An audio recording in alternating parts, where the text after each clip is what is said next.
Hello दोस्तों, PW only IAS के इस यूट्यूब चैनल पे आप सबका स्वागत है। और इस फ्री क्लास सीरीज में आज हम लोग चैप्टर 6 को देखेंगे, जिसमें हम परमाणु ऊर्जा कैसे प्राप्त की जाती है उसको समझने का प्रयास करेंगे। ये चैप्टर बहुत ज्यादा इंपॉर्टेंट है और बहुत इंटरेस्टिंग भी है, और इसके अंदर हम लोग जानेंगे कि परमाणु ऊर्जा को किस किस तरीके से प्राप्त किया जा सकता है, परमाणु रिएक्टर कैसे काम करते हैं, इसके अलावा विखंडन से ऊर्जा कैसे प्राप्त की जाती है, संलयन से ऊर्जा कैसे प्राप्त की जाती है, और किस तरीके के अचीवमेंट्स भारत ने इस क्षेत्र में किए हैं। तो हम लोग इसको स्टार्ट करते हैं। बहुत ही इंटरेस्टिंग होने वाला है ये चैप्टर। तो सबसे पहले हम लोग देखते हैं कि परमाणु ऊर्जा कैसे प्राप्त की जाती है। तो याद रखिएगा बच्चों, परमाणु ऊर्जा प्राप्त करने के दो तरीके हो सकते हैं। परमाणु ऊर्जा प्राप्त करने के दो तरीके से हो सकते हैं। एक होता है विखंडन और एक होता है संलयन। तो पहले एक बार मैं आपको इसको क्लासिफाई कर दूं, ठीक है, क्लासिफाई कर दूं, उसके बाद हम लोग डिटेल में समझने की कोशिश करते हैं। तो परमाणु ऊर्जा प्राप्त करने के जो दो तरीके होते हैं, उनमें से बच्चों एक तरीका होता है, उसे नाभिकीय विखंडन कहते हैं। क्या बोलते हैं बच्चों? नाभिकीय विखंडन की प्रक्रिया के नाम से इसे जाना जाता है। अब ये जो नाभिकीय विखंडन की प्रक्रिया होती है, उसमें होता क्या है, एक बड़ा एटम, एक बड़ा परमाणु, एक बड़े परमाणु को तोड़ा जाता है। और तोड़ा कैसे जाता है? न्यूट्रॉन की बमबारी करके, यानी न्यूट्रॉन को हिट करके। अब न्यूट्रॉन जो लोग नहीं जानते, मुझे उम्मीद है कि आपको पता होगा, लेकिन अगर नहीं जानते हैं तो याद रखिएगा मेरे प्यारे बच्चों कि ये जो परमाणु होता है, ये परमाणु तीन कणों से मिलकर बनता है, तीन छोटे छोटे पार्टिकल से मिलकर बनता है। परमाणु किसी भी पदार्थ का सबसे छोटा रूप होता है। तो किसी पदार्थ का सबसे न्यूनतम, सबसे छोटा रूप होता है परमाणु। और यह परमाणु जो होता है वो तीन छोटे छोटे फंडामेंटल पार्टिकल से मिलकर बनता है, जिसे हम लोग इलेक्ट्रॉन, दूसरे का नाम प्रोटॉन और तीसरे का नाम न्यूट्रॉन कहते हैं। तो यह जो न्यूट्रॉन पार्टिकल होता है, जब हम तीव्र गति के यानी हाई स्पीड के न्यूट्रॉन को जब हम किसी बड़े एटम पर हिट करते हैं जो कि टूट सकता है, तो ये न्यूट्रॉन जब इस बड़े एटम को हिट करता है तो इससे क्या होता है, ये बड़ा एटम टूट जाता है और दो छोटे एटम यानी दो छोटे परमाणुओं में टूटकर ये अलग हो जाता है। तो जब एक बड़ा परमाणु पर हम न्यूट्रॉन की बमबारी करते हैं, तो ऐसी कंडीशन में ये दो छोटे परमाणुओं में बदल जाता है। और जब ये दो छोटे परमाणुओं में बदलता है तो इसके टूटने की वजह से बहुत ही इनॉर्मस अमाउंट में, बहुत अधिक मात्रा में ऊर्जा प्राप्त होती है। और फिर इसी ऊर्जा का प्रयोग अगर हम विद्युत बनाने में कर लेते हैं तो इस प्रकार से, ठीक है, विद्युत उत्पादन में कर लेते हैं तो इस प्रकार से हम लोग नाभिकीय विखंडन प्रक्रिया के द्वारा हम विद्युत बना सकते हैं या ऊर्जा प्राप्त कर सकते हैं। तो यह पहला तरीका होता है, जिसमें एक बड़े परमाणु को तोड़कर छोटे परमाणुओं में बदला जाता है, फिर उससे जो ऊर्जा निकलती है उसका प्रयोग विद्युत उत्पादन में हम लोग करते हैं। तो इसे नाभिकीय विखंडन की प्रक्रिया के नाम से जाना जाता है। अब ये कैसे प्राप्त की जाती है इसे अभी हम लोग डिटेल में समझेंगे। अभी मैं थोड़ा सा आपको इंट्रोडक्शन दे रहा हूं। दूसरा जो प्रोसेस होती है, जो प्रक्रिया होती है जिससे परमाणु ऊर्जा प्राप्त की जाती है, उसे हम लोग बच्चों नाभिकीय संलयन की प्रक्रिया के नाम से जानते हैं, या न्यूक्लियर फ्यूजन की प्रक्रिया के नाम से इसे जाना जाता है, या नाभिकीय संलयन की प्रक्रिया के नाम से जाना जाता है। संलयन प्रक्रिया में क्या होता है बच्चों कि दो छोटे एटम यानी दो छोटे परमाणुओं को आपस में जोड़ा जाता है। और जब ये दो छोटे परमाणु आपस में जुड़ते हैं तो इनके जुड़ने से एक बड़ा परमाणु बनता है। और इसके बड़े परमाणु बनने के बाद भी ऊर्जा हमें प्राप्त होती है, यानी ऊर्जा इसमें से निकलती है, इस प्रक्रिया के द्वारा निकलती है। जब दो छोटे परमाणुओं को जोड़कर बड़ा परमाणु बनता है तो इससे जो ऊर्जा निकलती है, उस ऊर्जा का प्रयोग अगर विद्युत उत्पादन के लिए कर लिया जाता है तो इस प्रक्रिया को बच्चों नाभिकीय संलयन की प्रक्रिया के नाम से जाना जाता है। तो सीधी सी बात है कि नाभिकीय विखंडन की प्रक्रिया में बड़े परमाणु को तोड़कर छोटे परमाणुओं में बदला जाता है और फिर उससे ऊर्जा प्राप्त की जाती है। और नाभिकीय संलयन की प्रक्रिया के द्वारा क्या होता है, दो छोटे परमाणुओं को आपस में जोड़कर एक बड़ा परमाणु बनाया जाता है, फिर उससे जो ऊर्जा निकलती है उससे हम लोग विद्युत उत्पादन करते हैं। तो ये दो तरीके होते हैं परमाणु ऊर्जा प्राप्त करने के। अब एक एक तरीके को हम लोग थोड़ा सा डिटेल में समझने की कोशिश करते हैं। तो सबसे पहले हम लोग बात करेंगे नाभिकीय विखंडन प्रक्रिया की, और नाभिकीय विखंडन प्रक्रिया में किस तरह से हम ऊर्जा प्राप्त करते हैं, इसको डिटेल में समझने की कोशिश करते हैं। ठीक है, अब अगर मैं बात करूं नाभिकीय संलयन प्रक्रिया को समझने की, तो नाभिकीय संलयन प्रक्रिया को समझने के लिए बच्चों हमें सबसे पहले क्या करना पड़ेगा, नाभिकीय संलयन प्रक्रिया में उपयोग में आने वाले जो तत्व हैं उनके बारे में थोड़ा डिस्कस करना पड़ेगा। यानी कौन से ऐसे तत्व हैं जिनका प्रयोग नाभिकीय विखंडन की प्रक्रिया में किया जाता है। यानी नाभिकीय विखंडन की जो प्रक्रिया मैंने आप लोगों को बताई, जिसमें एक बड़ा परमाणु तोड़कर दो छोटे परमाणुओं में हम बदलते हैं, तो उस नाभिकीय विखंडन की प्रक्रिया में किन किन तत्वों का उपयोग किया जा सकता है।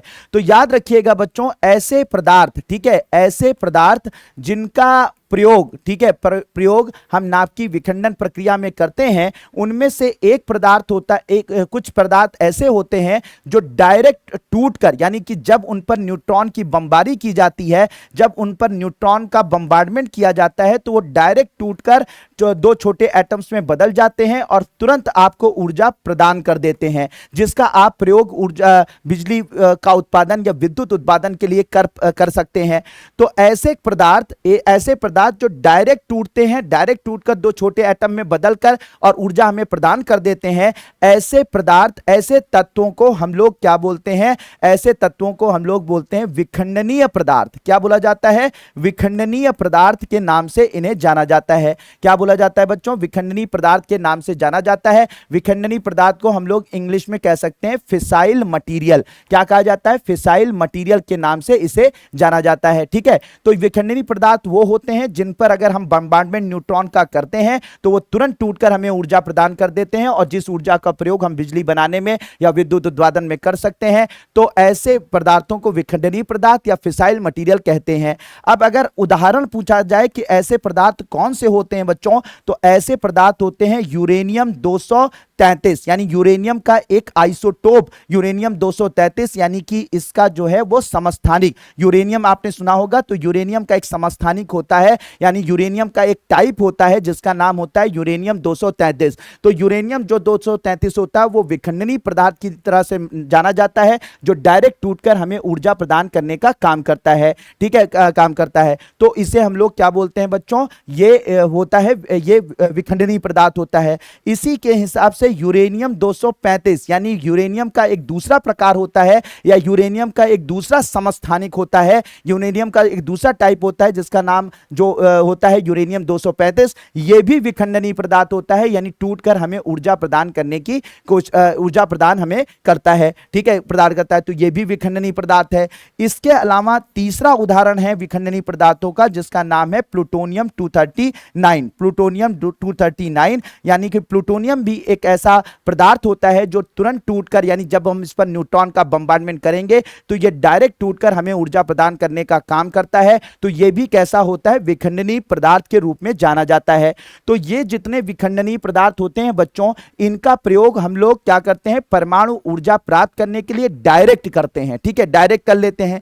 लेकिन कुछ ऐसे भी पदार्थ इस प्रकृति में पाए जाते हैं बच्चों, जो कि जिनसे परमाणु ऊर्जा तो प्राप्त की जा सकती है, लेकिन डायरेक्ट परमाणु ऊर्जा प्राप्त नहीं की जा सकती है। जैसे मतलब क्या होता है कि एक पदार्थ जो है वो अविखंडनीय होता है, अविखंडनीय होता है। तो जब हम इस पर न्यूट्रॉन का बमबार्डमेंट करते हैं, यानी न्यूट्रॉन को हिट करते हैं, तो न्यूट्रॉन के हिट करने से ये जो पदार्थ होता है ये अविखंडनीय होता है, यानी ये टूटता नहीं है, टूटकर डायरेक्ट हमें ऊर्जा नहीं देता है। लेकिन जब हम इस पर न्यूट्रॉन का बमबार्डमेंट करते हैं तो ये टूटकर जो है एक ऐसे पदार्थ में बदल जाता है जो असल में विखंडनीय होता है, जो टूटकर हमें ऊर्जा प्रदान करता है। ठीक है, ऊर्जा प्रदान करता है। तो ऐसे तत्व मेरे प्यारे बच्चों, ऐसे तत्व जो डायरेक्ट टूटकर ऊर्जा हमें नहीं देते हैं, पहले जब उन पर न्यूट्रॉन का बमबार्डमेंट किया जाता है तो वो जो है वो किसी दूसरे पदार्थ में बदल जाते हैं, किसी विखंडनीय पदार्थ में बदल जाते हैं, और फिर उनसे हम ऊर्जा प्राप्त करते हैं। तो ऐसे पदार्थों को हम लोग क्या बोलते हैं? अविखंडनीय पदार्थ के नाम से जानते हैं। किस नाम से जानते हैं मेरे प्यारे बच्चों? अविखंडनीय पदार्थ के नाम से हम इन्हें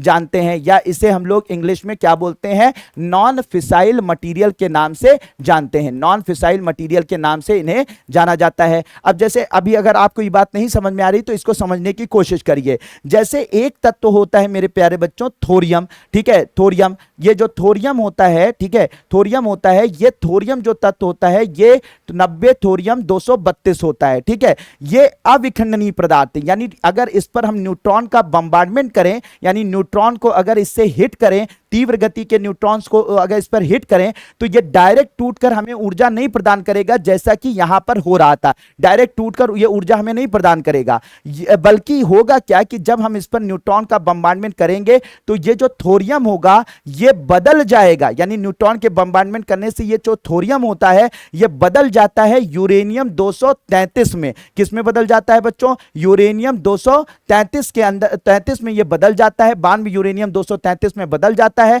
और जब ये 92 यूरेनियम 233 में बदल जाता है, यानी कि अब ये क्या हो गया? विखंडनीय पदार्थ हो गया। अब ये क्या हो गया? विखंडनीय पदार्थ हो गया। अब इसका प्रयोग हम परमाणु ऊर्जा प्राप्त करने के लिए कर सकते हैं। ठीक है, कर सकते हैं। जैसे मेरे प्यारे बच्चों, अगर मान लीजिए कि आपका एक यूरेनियम का प्रकार, यानी यूरेनियम का आइसोटोप, यूरेनियम का समस्थानिक होता है, यानी यूरेनियम के 3 प्रकृति में जो यूरेनियम मिलता है वो 3 प्रकार का मिलता है। एक यूरेनियम 233 मिलता है, एक यूरेनियम 235 मिलता है और एक यूरेनियम 238 मिलता है। तो ये जो प्रकृति में पाया जाता है यूरेनियम 238, यानी ये जो समस्थानिक यूरेनियम का पाया जाता है यूरेनियम 238, ये अविखंडनीय होता है, यानी ये टूटकर डायरेक्ट हमें ऊर्जा प्रदान नहीं करता है। लेकिन जब मेरे प्यारे बच्चों इस पर हम न्यूट्रॉन का बम्बार्डमेंट करते हैं तो ये टूटकर डायरेक्ट हमें ऊर्जा तो नहीं देता है, लेकिन यही यूरेनियम 238, ठीक है, 92 यूरेनियम 238 कन्वर्ट हो जाता है, यानी बदल जाता है एक विखंडनीय पदार्थ में, और उसका नाम होता है बच्चों प्लूटोनियम 239। किस में बदल जाता है बच्चों? प्लूटोनियम 239 में बदल जाता है। ये जो प्रक्रिया होती है मेरे प्यारे बच्चों, ये जो प्रक्रिया होती है जिसमें एक अविखंडनीय पदार्थ विखंडनीय पदार्थ में बदल जाता है। एक अविखंडनीय पदार्थ, ये अविखंडनीय था, ये टूटकर हमें डायरेक्ट ऊर्जा नहीं दे रहा था, लेकिन ये अविखंडनीय पदार्थ एक विखंडनीय पदार्थ में बदल जाता है न्यूट्रॉन के बम्बार्डमेंट की वजह से, न्यूट्रॉन के हिट करने की वजह से। तो इस प्रक्रिया को मेरे प्यारे बच्चों नाम दिया जाता है, इसे बोला जाता है कृत्रिम तत्व रूपांतरण। क्या बोला जाता है? अकृत्रिम तत्व रूपांतरण।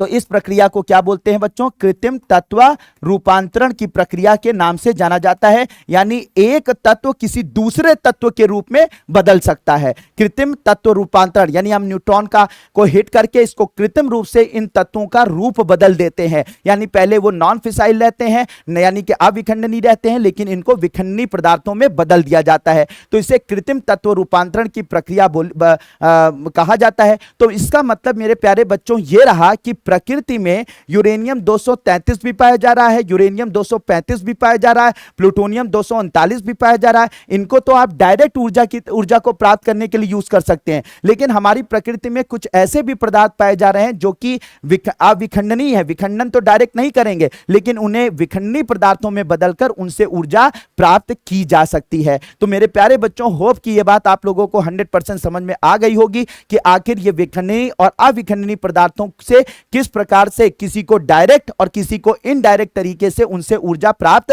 की जा सकती है। आ रही बात समझ में? अब अगर मैं प्यारे बच्चों ये बात करूं कि ये सारे पदार्थ हमारे परमाणु ऊर्जा को प्राप्त करने में इनका उपयोग किया जाता है, ठीक है, किया जाता है, तो इसमें एक बड़ी इंपॉर्टेंट चीज मैं आप लोगों को बताना चाहूंगा मेरे प्यारे बच्चों कि ये जो हमारा थोरियम होता है, जैसे यूरेनियम की अगर बात की जाए, चाहे यूरेनियम 233 हो, 35 हो या 38 हो, हमारे भारत देश में इनकी मात्रा बहुत कम पाई जाती है। तो हम लोग हमेशा यूरेनियम को जानते हैं बाहरी देशों से मंगवाते हैं, बाहरी देशों से खरीदते हैं, बहुत पैसे देकर खरीदते हैं। लेकिन होता क्या है मेरे प्यारे बच्चों कि ये जो यूरेनियम तो कम मात्रा में पाया जाता है, इसलिए हमें खरीदना पड़ता है। लेकिन ये जो थोरियम है, ये थोरियम जो आप देख रहे हैं, जो असल में अविखंडनीय है, लेकिन इसको विखंडन प्रक्रिया के द्वारा हम लोग क्या कर सकते हैं, इसको कृत्रिम तत्व रूपांतरण प्रक्रिया के द्वारा इसे विखंडनीय पदार्थों में बदल सकते हैं। तो ये जो थोरियम है, ये हमारे देश में बहुत अधिक मात्रा में पाया जाता है। अगर हम अपने देश में देखें बच्चों, तो आंध्र प्रदेश में अगर देखा जाए, तमिलनाडु में देखा जाए, इसके अलावा केरला में देखा जाए, इसके अलावा थोड़ी मात्रा में बिहार में देखा जाए, तो इन सब जगहों पर ये जो थोरियम है इसकी मात्रा बहुत अधिक पाई जाती है। और लेकिन बस समस्या यही बात की है कि ये डायरेक्ट हमें ऊर्जा नहीं दे सकता है। तो हम क्या करते हैं, ये डायरेक्ट हमें ऊर्जा नहीं दे सकता है, तो हम कई तकनीकों की मदद से यानी न्यूट्रॉन का बम्बार्डमेंट करके इसे हम क्या करते हैं कि इसको पहले विखंडनी में बदलते हैं और फिर इसका उपयोग जो है वो परमाणु ऊर्जा प्राप्त करने में कर सकते हैं। आ रही बात समझ में बच्चों? अगर आप जाके केरला वगैरह के अगर तट पर चले जाएं, केरला वगैरह के तटों पर चले जाएं, तो केरला वगैरह के तटों में आपको ऐसे ब्लैक कलर की, ऐसे काले कलर की सैंड दिखाई पड़ेगी, बालू दिखाई पड़ेगी। ये जो काले कलर की जो सैंड होती है इसे मोनोजाइट सैंड बोलते हैं। क्या बोलते हैं बच्चों? मोनोजाइट सैंड या मोनोजाइट बालू के रूप में इसे जाना जाता है। और ये जो मोनोजाइट बालू होती है ये असल में अयस्क होता है, यानी जिससे प्राप्त होता है क्या? थोरियम। ठीक है, थोरियम का ये अयस्क होता है और यहीं से प्राप्त होता है थोरियम। तो आप जरा सोचिए केरला कितना बड़ा है, आंध्र प्रदेश का तटरेखा कितनी बड़ी है, तो वहां से अगर इन थोरियम को हम निकाल लें और फिर उसे कृत्रिम तत्व रूपांतरण की प्रक्रिया के द्वारा अगर हम उसको विखंडनी पदार्थ में बदल दें तो हम इसका प्रयोग जो है विद्युत उत्पादन के लिए, ऊर्जा उत्पादन के लिए कर सकते हैं। तो होप ये बात बच्चों समझ में आ गई होगी आप सबको। तो हम इसी का प्रयास अभी कर रहे हैं। बाकी हम लोग यूरेनियम का भी यूज करते हैं, बाकी हम लोग जो है वो थोरियम का भी यूज करते हैं मेरे प्यारे बच्चों। अब यहां पर बात करते हैं, जैसे न्यूक्लियर फ्यूजन की प्रक्रिया की हम लोग बात कर रहे थे, सॉरी फिशन की प्रक्रिया की बात कर रहे थे, नाभिक की विखंडन प्रक्रिया की बात कर रहे थे। तो जैसा मैंने आप लोगों को पहले बताया कि नाभिक की जो विखंडन प्रक्रिया होती है उसमें क्या होता है मेरे प्यारे बच्चों कि यहां पर न्यूट्रॉन का बम्बार्डमेंट किया जाता है किसी एक बड़े एटम पर, फिर वो टूटकर दो छोटे एटम यानी परमाणुओं में बदल जाता है, फिर इसके बाद ऊर्जा का उत्पादन करता है। और फिर ये ऊर्जा का जब उत्पादन होता है तो इससे फिर क्या होते हैं? नए न्यूट्रॉनों का जन्म होता है और ये नए न्यूट्रॉन जो होते हैं वो यूरेनियम के अदर एटम को हिट करते हैं और फाइनली जो है फिर ये टूटते हैं और फिर उसके बाद ये ऊर्जा का उत्पादन करते हैं। मतलब अगर इसको चीज को समझने की कोशिश करें, हर साल एग्जामिनेशन में इसके बारे में जरूर पूछा जाता है। तो होता यह है मेरे प्यारे बच्चों कि यूरेनियम 235, मान लीजिए यूरेनियम 235 की मैं बात कर रहा हूं। अगर यूरेनियम 235 को आप न्यूट्रॉन से यानी हाई स्पीड न्यूट्रॉन यानी कि तीव्र गति का जो न्यूट्रॉन होता है उससे जब हिट करते हैं तो ये टूटता है। जब ये टूटता है तो ये दो तत्वों में बदल जाता है, दो छोटे तत्वों में बदल जाता है। एक का नाम होता है बेरियम और दूसरा का नाम होता है क्रिप्टन। तो जब ये यूरेनियम टूटता है बेरियम और क्रिप्टन के अंदर तो इसके बाद इसमें से बहुत ह्यूज अमाउंट ऑफ ऊर्जा निकलती है।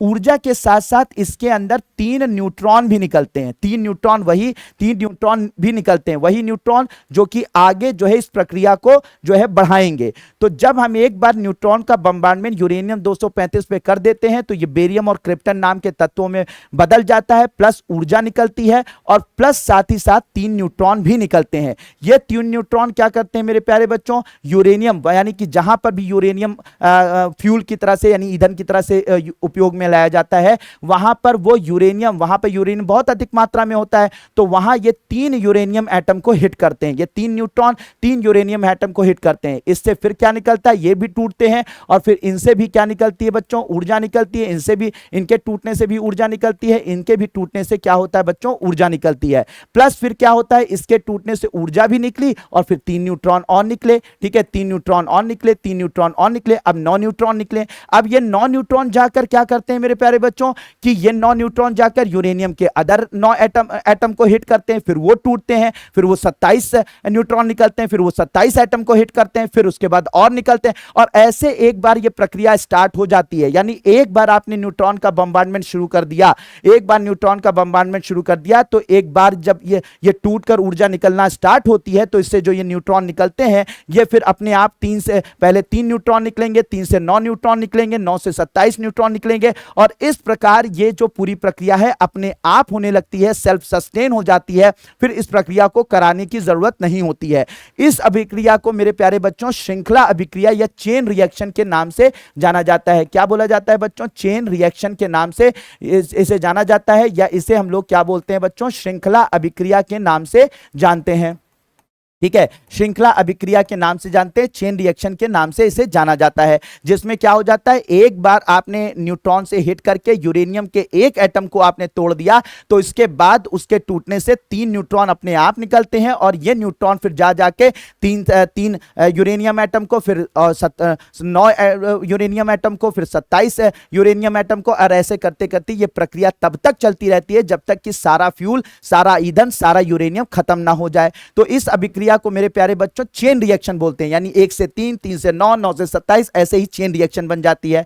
अब अगर ये चेन रिएक्शन मेरे प्यारे बच्चों परमाणु संयंत्र के अंदर, परमाणु रिएक्टर के अंदर अगर ये अनकंट्रोल्ड वे में, अगर अनियंत्रित रूप में होती रही, तो ये पूरे परमाणु रिएक्टर में अगर ये अनियंत्रित हो गई तो पूरा परमाणु रिएक्टर जो है वो ब्लास्ट ऑफ हो जाएगा, यानी विस्फोट हो जाएगा। और पता लगा हम लोग गए थे वहां पर बिजली बनाने, और पता लगा वहां के आसपास का पूरा एरिया बिजली बन गया, यानी सब लोग बिजली बन गए, क्योंकि सब कुछ जलकर तबाह हो जाएगा। तो ये जो चेन रिएक्शन होती है, देखने में तो अच्छी लग रही है कि एक बार आपने शुरू किया अपने आप फिर ये रिएक्शन होने लगेगी, आपको कुछ करने की जरूरत नहीं पड़ेगी, लेकिन असल में ये चेन रिएक्शन, ये श्रृंखला अभिक्रिया अगर अनियंत्रित रूप से होती रही तो ये हमारे परमाणु रिएक्टर को उड़ा के रख देगी, ब्लास्ट करके रख देगी, बर्बाद करके रख देगी। इसलिए हम लोग कोशिश करते हैं कि ये जो अनियंत्रित श्रृंखला अभिक्रिया है परमाणु रिएक्टर के अंदर, इस अनियंत्रित श्रृंखला अभिक्रिया को मेरे प्यारे बच्चों नियंत्रित कर लें। क्या कर लें? नियंत्रित कर लें। तो इसलिए हम लोग श्रृंखला अभिक्रिया को अपने परमाणु रिएक्टर के अंदर क्या करते हैं? उसका नियंत्रण करते हैं, उसे कंट्रोल करते हैं, क्योंकि अगर कंट्रोल नहीं हुई तो मैंने जैसा बताया कि हमारे परमाणु रिएक्टर के लिए क्या हो जाएगी बच्चों? डेंजरस हो जाएगी। तो अब नियंत्रण कैसे करते हैं? हर साल एग्जामिनेशन में इस प्रक्रिया के बारे में जरूर क्वेश्चन आपसे पूछा जाता है, इसके बारे में आपसे जरूर सवाल पूछे जाते हैं, ठीक है? तो इस चीज को आप लोग बहुत गौर से देखिएगा, गौर से समझने की कोशिश कीजिएगा कि कैसे मैं यहां पर बताने जा रहा हूं कि कैसे हमारे परमाणु रिएक्टर के अंदर, परमाणु के रिएक्टर के अंदर जो श्रृंखला अभिक्रिया होती है, चेन रिएक्शन होती है, उसे कैसे कंट्रोल किया जाता है। अब यहां पर अगर आप लोग बात को ध्यान दें तो पहला जो प्रक्रिया होती है, जो पहली प्रोसेस होती है, जो पहला स्टेप होता है, तो आप अगर ध्यान दें बच्चों पुराने इस पर जाकर, तो सारा खेल जो है वो न्यूट्रॉन का है। न्यूट्रॉन अगर यूरेनियम एटम को हिट करता है तो इससे ये यूरेनियम एटम टूटता है और ऊर्जा निकलती है, फिर और न्यूट्रॉन निकलते हैं, वो यूरेनियम एटम को हिट करते हैं, फिर ऊर्जा निकलती है। यानी सारा खेल किस चीज का है? न्यूट्रॉन का। ये हाई स्पीड, ये तीव्र गति के जो न्यूट्रॉन होते हैं, इन्हीं का सारा खेल है। इसका मतलब ये है कि खेल का जो मास्टर है, ठीक है, जो मेन पार्ट है, वो न्यूट्रॉन है। तो अगर हम न्यूट्रॉन को ही नियंत्रित कर लें तो ये पूरी की पूरी श्रृंखला अभिक्रिया नियंत्रित हो जाएगी। यानी जहां पर 3 न्यूट्रॉन निकल रहे हैं वहां पर 2 न्यूट्रॉन को अगर हम रोक दें, ठीक है, रोक दें और एक ही न्यूट्रॉन आगे बढ़ने दे, तो ये पूरी की पूरी श्रृंखला अभिक्रिया क्या हो जाएगी? नियंत्रित हो जाएगी, और फिर हम उतनी ऊर्जा प्राप्त कर पाएंगे जितनी की हमें जरूरत है। बाकी जो एक्स्ट्रा, जो अनियंत्रण हो रहा था, जिसकी वजह से हमारे परमाणु रिएक्टर को खतरा था, वो चीज नहीं होगी। आ रही बस में? तो सारा खेल क्या है? अगर आपको इस पूरी की पूरी श्रृंखला अभिक्रिया को नियंत्रित करना है तो आपको तो आपको न्यूट्रॉन को नियंत्रित करना पड़ेगा, न्यूट्रॉन को जो है वो पूरी तरीके से कंट्रोल करना पड़ेगा। तो न्यूट्रॉन, क्योंकि हाई स्पीड न्यूट्रॉन होते हैं, बहुत तीव्र गति से निकलते हैं, तो ये जो तीव्र गति के न्यूट्रॉन होते हैं, इनको नियंत्रित करने से पहले उसकी गति को धीमा करना पड़ेगा। मान लीजिए कोई चोर है और वो भागने की कोशिश कर रहा है, तो आप उसे पकड़कर जेल में उसे नियंत्रित तभी कर सकते हैं ना, उसे जेल में तभी डाल सकते हैं ना जब वो भागते हुए चोर को पकड़ लें, उसको धीमा कर दें, उसकी स्पीड को धीमा कर दें। आ रही बात समझ में? तो इसका मतलब यह है कि न्यूट्रॉन जो है उसको नियंत्रित करेंगे तो श्रृंखला अभिक्रिया नियंत्रित होगी, लेकिन न्यूट्रॉन को नियंत्रित करने के लिए मेरे प्यारे बच्चों, ठीक है, न्यूट्रॉन को नियंत्रित करने के लिए उसकी स्पीड को, इसके गति को धीमा करना पड़ेगा। तो पहले स्टेप में हम लोग क्या करते हैं बच्चों की जो न्यूट्रॉन होता है, उस न्यूट्रॉन की गति को धीमा किया जाता है, गति को धीमा किया जाता है। को धीमा करना, तो सबसे पहले स्टेप में क्या करते हैं? जो न्यूट्रॉन निकलते हैं उनकी गति को हम लोग क्या करते हैं बच्चों? धीमा करते हैं। न्यूट्रॉन की गति को धीमा करने के लिए हम जिन पदार्थों का उपयोग करते हैं, ध्यान दीजिएगा मेरे प्यारे बच्चों, न्यूट्रॉन की गति को धीमा करना होता है पहले स्टेप में, और उसकी न्यूट्रॉन की गति को धीमा करने के लिए जिन पदार्थों का उपयोग किया जाता है उन्हें हम लोग मॉडरेटर कहते हैं। क्या बोलते हैं मेरे प्यारे बच्चों? मॉडरेटर कहा जाता है। अब हिंदी में क्या कहा जाता है? सर इन्हें हिंदी में मंदक कहा जाता है। तो मतलब आपसे कभी पूछा जाए मंदक का काम परमाणु रिएक्टर में क्या होता है, तो आप बताएंगे मंदक का काम हमारे परमाणु रिएक्टर में जो तीव्र गति के न्यूट्रॉन होते हैं उनका नियंत्रण होता है, उनकी स्पीड को, उनकी गति को धीमा करना होता है। ठीक है, अब ये जो मंदक होते हैं ये इनका एग्जाम्पल क्या होते हैं, इनके उदाहरण क्या होते हैं?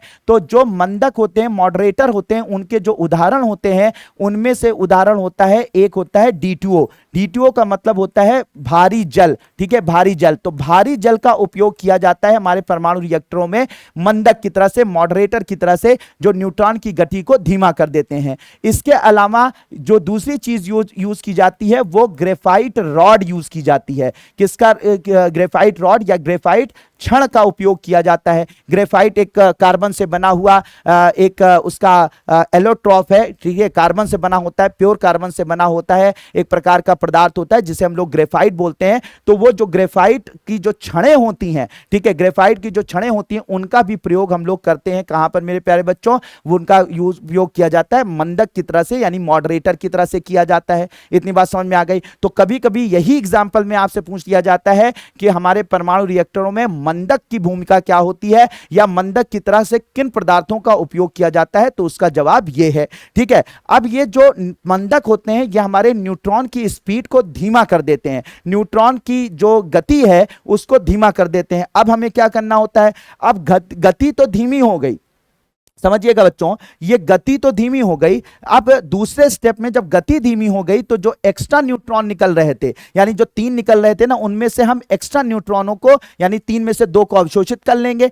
अब अगर वो अवशोषित हो जाएंगे तो वो आगे जाकर हिट नहीं कर पाएंगे हमारे यूरेनियम एटम को, और हमारी पूरी की पूरी जो ये पूरी की पूरी रिएक्शन है वो कंट्रोल हो जाएगी। आ रही बात समझ में? तो फिर क्या हुआ? पहले न्यूट्रॉन की गति को धीमा किया, फिर जो एक्स्ट्रा न्यूट्रॉन थे उनको अवशोषित कर लिया। तो पहले चोर को की गति को धीमा किया, फिर चोर को पकड़कर जेल में डाल दिया। बात समझ में आए? तो यहां पर क्या किया? दूसरे स्टेप में हमने क्या किया कि एग्जैक्टली जो अतिरिक्त न्यूट्रॉन है, यानी कि न्यूट्रॉन जो अतिरिक्त हैं, जो कि एक्स्ट्रा न्यूट्रॉन है, उन अतिरिक्त न्यूट्रॉन को हम लोग क्या करेंगे? अवशोषित करेंगे, ठीक है। न्यूट्रॉन को क्या करेंगे बच्चों? उन न्यूट्रॉन को अवशोषित करेंगे, ठीक है, न्यूट्रॉन को अवशोषित करेंगे। अब ये जो अतिरिक्त न्यूट्रॉन है बच्चों की, उन जिनको अवशोषित किया जाएगा, तो कुछ ऐसे पदार्थ होते हैं जो अतिरिक्त न्यूट्रॉनों को अवशोषित कर लेते हैं, जो एक्स्ट्रा न्यूट्रॉन होते हैं उनको अवशोषित कर लेते हैं। यानी कि जो चोर को पकड़कर अब जेल में डाला जाएगा, तो अतिरिक्त न्यूट्रॉनों को अवशोषित करने वाले जो पदार्थ होते हैं उन्हें बोला जाता है कंट्रोल रॉड या नियंत्रक छड़ें। क्या बोला जाता है बच्चों? नियंत्रक छड़ें कहा जाता है, या कंट्रोल रॉड कहा जाता है। क्या कहा जाता है बच्चों? कंट्रोल रॉड कहा जाता है, या नियंत्रक छड़ों के नाम से इन्हें जाना जाता है। तो नियंत्रक छड़ें क्या काम करती हैं? अतिरिक्त न्यूट्रॉन को क्या करती हैं? अवशोषित करती हैं। क्या करती हैं? अतिरिक्त न्यूट्रॉन को मेरे प्यारे बच्चों अवशोषित करती हैं। अब ये जो नियंत्रक छड़ें होती हैं ये किससे बनी होती हैं? ये जो नियंत्रक छड़ें बनी होती हैं ये बनती हैं आपके कैडमियम से। किससे बनती हैं? कैडमियम से। ये अक्सर पूछा जाता है, कैडमियम से बनती हैं, और साथ ही साथ बोरॉन से बनती हैं। तो कैडमियम और बोरान जैसे तत्वों की जो छड़ें होती हैं उनका प्रयोग किया जाता है आपके नियंत्रक छड़ों की तरह से। और नियंत्रक छड़ें क्या काम करती हैं? अतिरिक्त न्यूट्रॉन को अवशोषित कर लेती हैं, ठीक है। तो एक पहले स्टेप में क्या किया था? न्यूट्रॉन की गति को पहले धीमा किया, और फिर उसके बाद जब वो धीमा हो गया तो दूसरे स्टेप में हमने क्या किया कि अतिरिक्त न्यूट्रॉन को, जो एक्स्ट्रा न्यूट्रॉन निकल रहे थे, उनको अवशोषित कर लिया। अब अगर अतिरिक्त न्यूट्रॉन अवशोषित हो जाएंगे तो पूरी की पूरी चेन रिएक्शन, पूरी की पूरी जो श्रृंखला विक्रिया है वो धीमी पड़ जाएगी, ठीक है, धीमी पड़ जाएगी, नियंत्रित हो जाएगी। तो नियंत्रण यहां से हो गया इन 2 स्टेप से, एक मॉडरेटर की मदद से और दूसरा नियंत्रक छड़ों की मदद से। लेकिन इसके बाद भी हमारा जो परमाणु रिएक्टर होता है उसका टेम्परेचर, उसकी हीट, उसकी ऊष्मा इतनी ज्यादा होती है कि उसे ठंडा करना पड़ता है। उतनी ऊष्मा की हमें जरूरत नहीं होती है, बहुत ज्यादा ऊष्मा निकल रही होती है, बहुत ज्यादा टेम्परेचर होता है।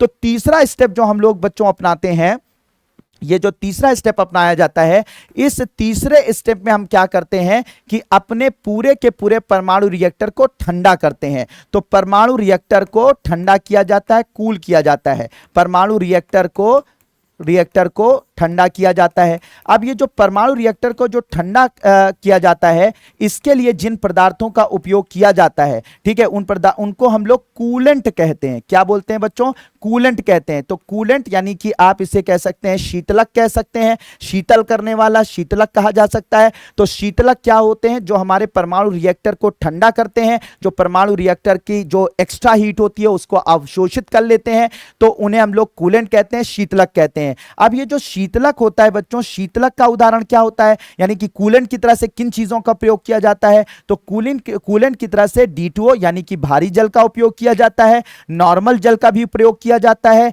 हीलियम का भी उपयोग किया जाता है और साथ ही साथ तरल सोडियम का भी उपयोग किया जाता है, तरल सोडियम का भी प्रयोग किया जाता है। तो इन सब चीजों का प्रयोग जो है, इन पदार्थों का प्रयोग हमारे पूरे के पूरे परमाणु रिएक्टर को ठंडा करने के लिए यानी कि उसको कूल करने के लिए किया जाता है। अब आप लोगों के अंदर एक सवाल उमड़ कर आ रहा होगा, मैं समझ रहा हूं आपके दिमाग में यह सवाल उठ रहा होगा कि सर ये भारी जल क्या होता है, ये भारी जल क्या होता है, D2O क्या होता है। तो बच्चों इसको भी यहीं पर समझा देता हूं। तो असल में देखो मेरे प्यारे बच्चों, हाइड्रोजन के 3 टाइप इस पृथ्वी पर पाए जाते हैं। एक का नाम होता है 1H1 यानी कि इस 1H1, दूसरा टाइप होता है 1H2 और तीसरा टाइप होता है मेरे प्यारे बच्चों 1H3। इन्हें एक दूसरे का आइसोटोप कहा जाता है या समस्थानिक कहा जाता है।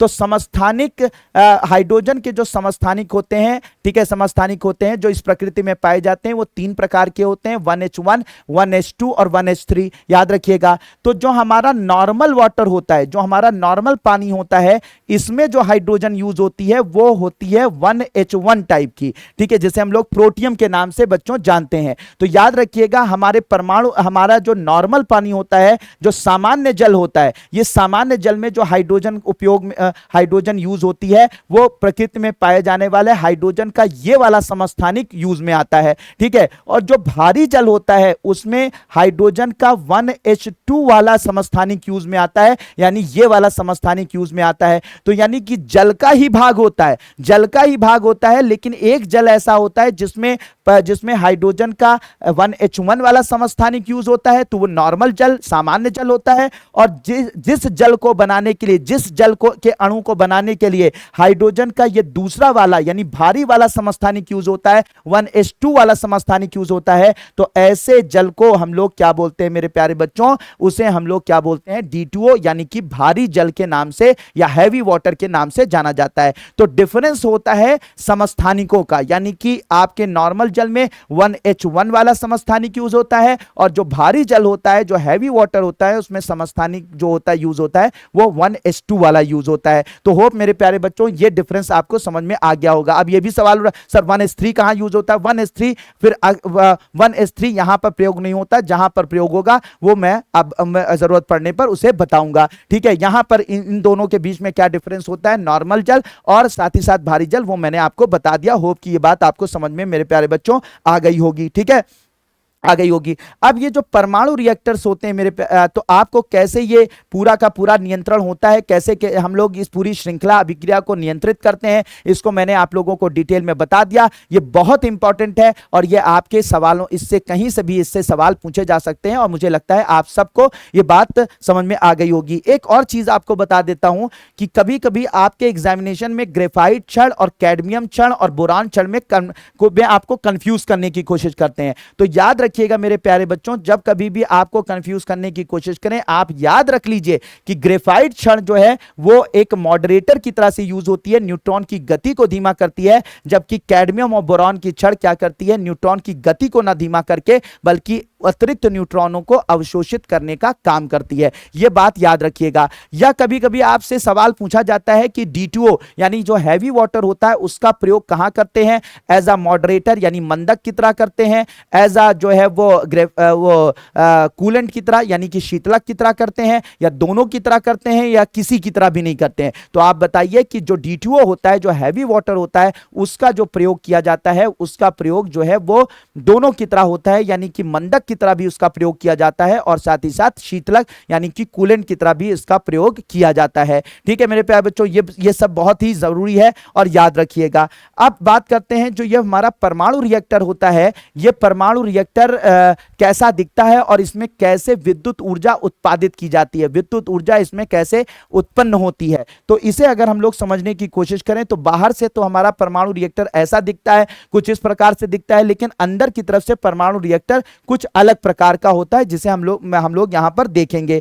एक चीज और अच्छे से समझ लीजिएगा बच्चों कि जैसे यूरेनियम है, अब यूरेनियम का मतलब यह नहीं होता है कि यूरेनियम को हम जैसे हम लेकर आए, हमने उसको कहीं से पाया और उस यूरेनियम यूरेनियम को जाकर हमने कोयले की तरह से जाकर उसमें जो जहां पर विद्युत पैदा की जाती है, जहां पर परमाणु रिएक्टर से बिजली पैदा किया, वहां पे जाकर झोंक दिया और पता लगा यूरेनियम टूटकर तुरंत ऊर्जा पैदा कर देगा, बिजली बन जाएगा और बिजली बनकर आपके घर तक पहुंच जाएगा। ऐसा कुछ भी नहीं होता है।